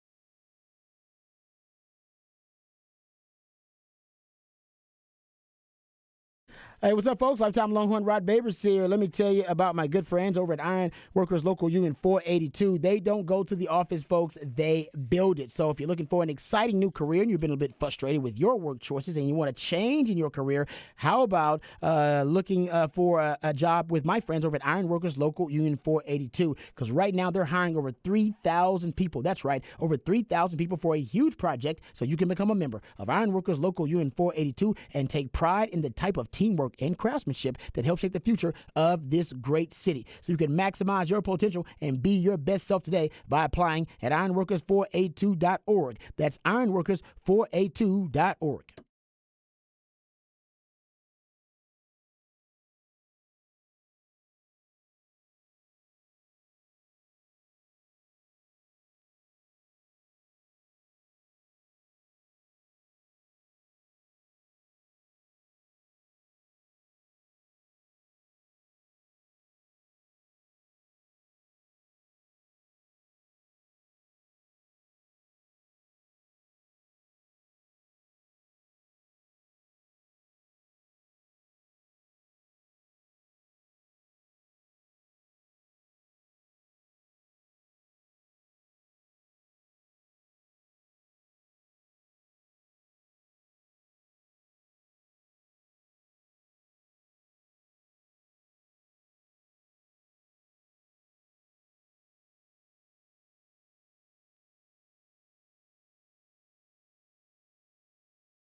All right, welcome back to Ball Don't Lie right here on 104.9 The Horn. Midweek movie and music edition of Ball Don't Lie, when Patrick takes songs from a soundtrack, plays those jams for us, and based on the selections that are played, Harge and I are supposed to gather clues that lead us to the featured film of midweek movie music. And today, the featured film is The Big Lebowski. CB, one of our day one listeners, says that never been a fan of Big Lebowski. Doesn't get it.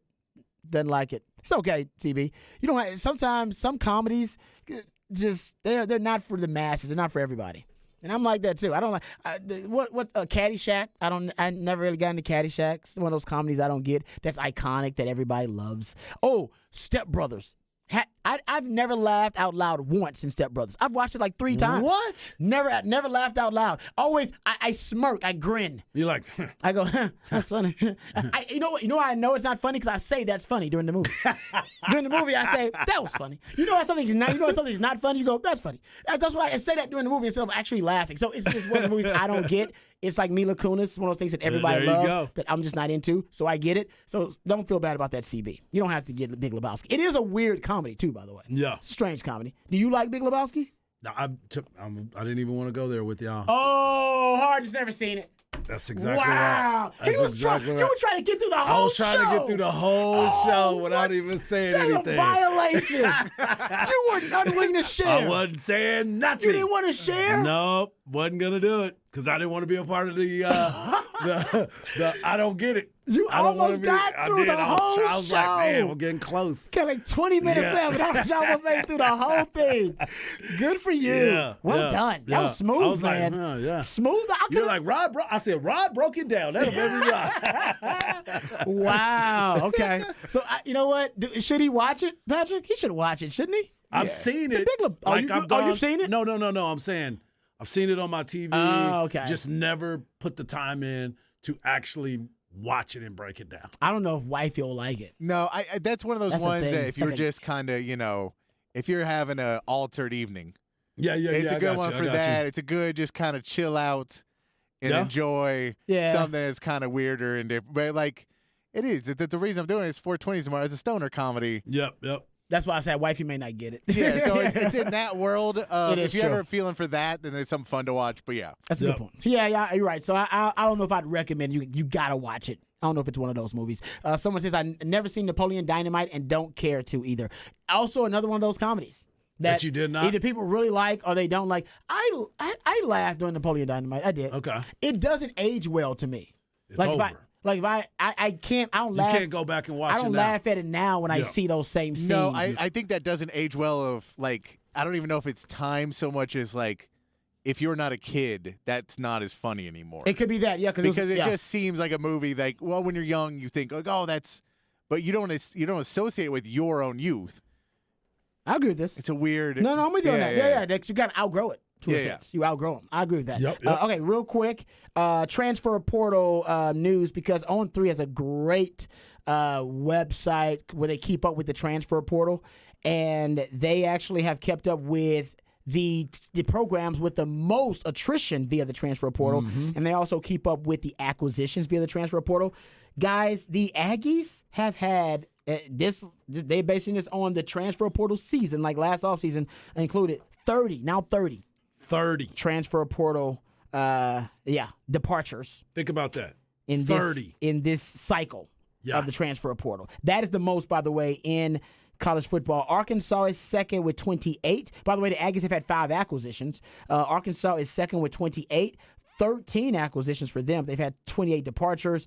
Ole Miss and Colorado both with 26. So how about this? Deion is the only school that has had at least 20 departures that has had more acquisitions than departures. They've had 26 departures, 28 acquisitions via the transfer portal. We coming. Yeah. Ole Miss, 26 departures, 14 acquisitions. And then Arizona State and Oregon, 25 departures each. But actually, I take that back. Arizona State, too, is in the same category with Deion. They've had 27 acquisitions, so 2 schools with at least 20 departures have had more acquisitions than departures. And, man, Pac-12, people leaving the Pac-12. That's crazy. And then Texas, you want to They don't even have a TV network. That's why they leave. You damn right. Deion might be leaving, too. Exactly. Exactly. Deion might be out there too. But if you're looking at just these schools here, but like I said, A&M is 30. TCU is 18. They got 7 acquisitions coming in. U of H, that's another Big 12 school. U of H is at 20 departures with 17 acquisitions as well. And so my point is that for those looking at Texas and saying, oh, man, Texas may have a lot of attrition, everybody has attrition these days. It's something that's unavoidable. Yep. Everybody's going to have those high numbers. And honestly, it's almost more money, more problems. This is part of you turning over your roster and upgrading your roster every year. Texas, by the way, at 21 departures and 5 acquisitions for them. All right, we come right back. We'll have our last segment and wrap it up, put in the oven, talk some Bijan Robinson and some Trey Lance. All of that and more right here on Ball Don't Lie 104.9 Horn.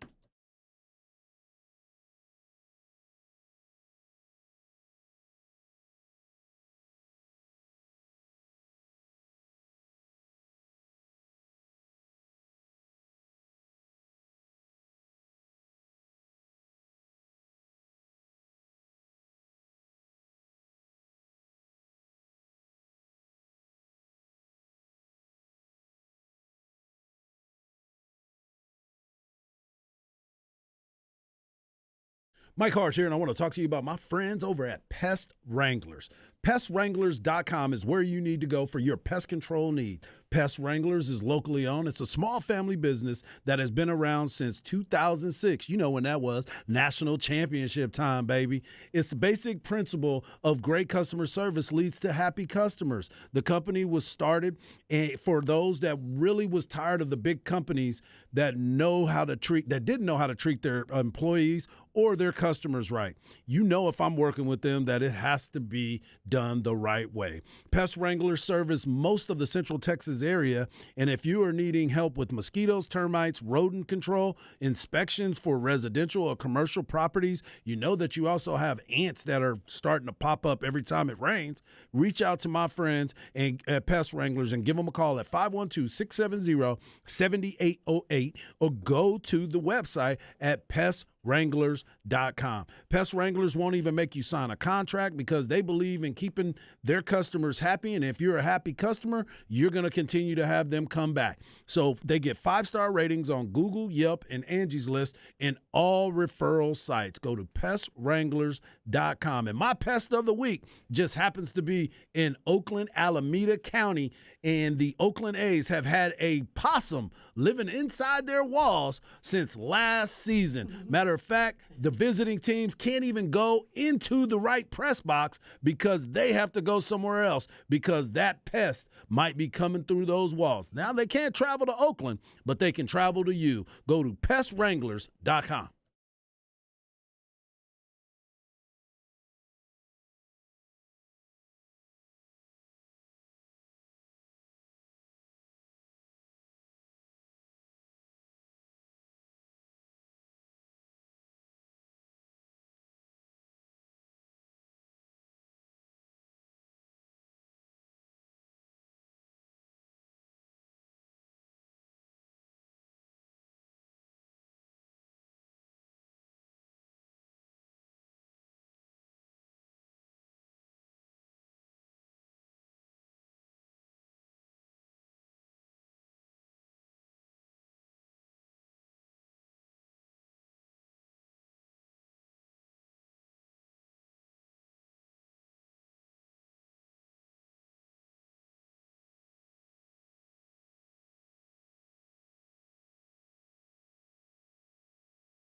All right, welcome back to Ball Don't Lie right here on 104.9 The Horn.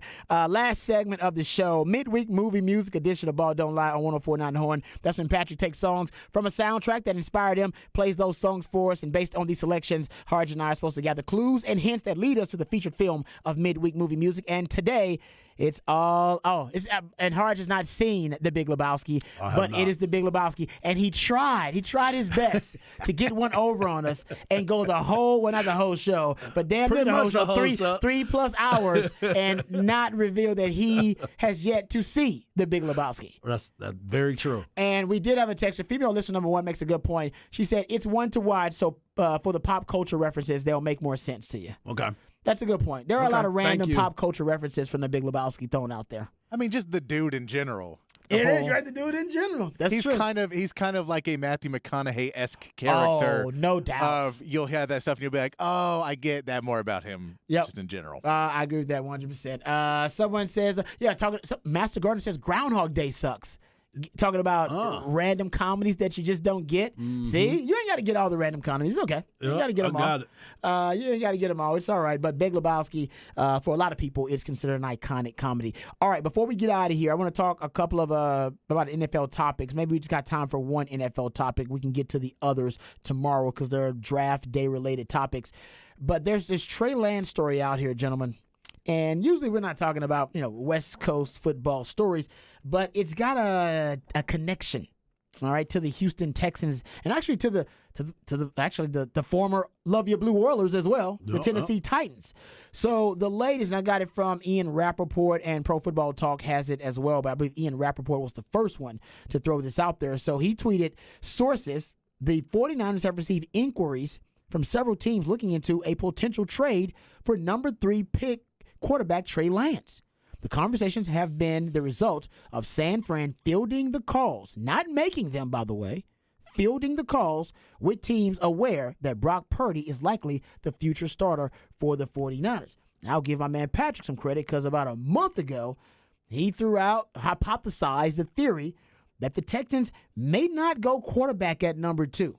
Since then, several other draft analysts and insiders have also kind of jumped on this bandwagon. Adam Schefter being one, Lance Zierlein being one, Peter King even saying that he has sources hearing the Texans may not go quarterback at 2. Now, most people find this unbelievable. Mm-hmm. Even Ian Rappaport actually was on Pat McAfee, and he basically hinted that nobody really knows what the Texans are going to do. They've been so tight-lipped. There's not a lot coming out from the Texans organization, which is a good thing, by the way. That means that you can keep a secret within your organization. But the Kim Kardashian, Nicki Minaj, Serena Williams size, Cardi B size, Megan Thee Stallion size. But here is, maybe Patrick's right. Maybe they don't go quarterback at 2 because they trade for a quarterback. And you basically now have, in Houston, a lot of that San Francisco 49ers regime that know Trey Lance really well. DeMeco Ryans, Bobby Slowick. Mm-hmm. And Trey Lance is somebody you can trade for who probably already knows a lot of what you're going to run. That's what he said. Familiarity on both sides. Yes. So if you trade for him when he's healthy, he's walking into already know a lot of the plays. Now, also, this has been floated around. Now, by the way, this has not been confirmed by any true insiders yet, but it is floating around H-Town in the rumor mill. And by the way, the GM, I forget his name, the new GM of the Tennessee Titans, also from the 49ers organization. Dang. That was about to be my next point because it just came across that pay attention to the Tennessee Titans because they've kind of he's worn out their welcome with Tannehill, and Malik Willis showed that he ain't even close to being ready to play in the NFL. No. So they're like, well, and they're trying to be a new organization too because they're talking about getting away from Derrick Henry as well. So this might be one of those games too that everybody's playing now because there's so many former 49ers executives that are all around. over the league. That's right. And you look at what the price is for Aaron Rodgers and the New York Jets. Exactly. The 49ers could be like, hey man, if you give us what the Packers want for Aaron Rodgers, maybe we'll just give Trey Lance over to you. We'll take those picks, send them on over to the Packers. Yeah. Maybe we'll have our quarterback while Brock Purdy gets ready to be our starter.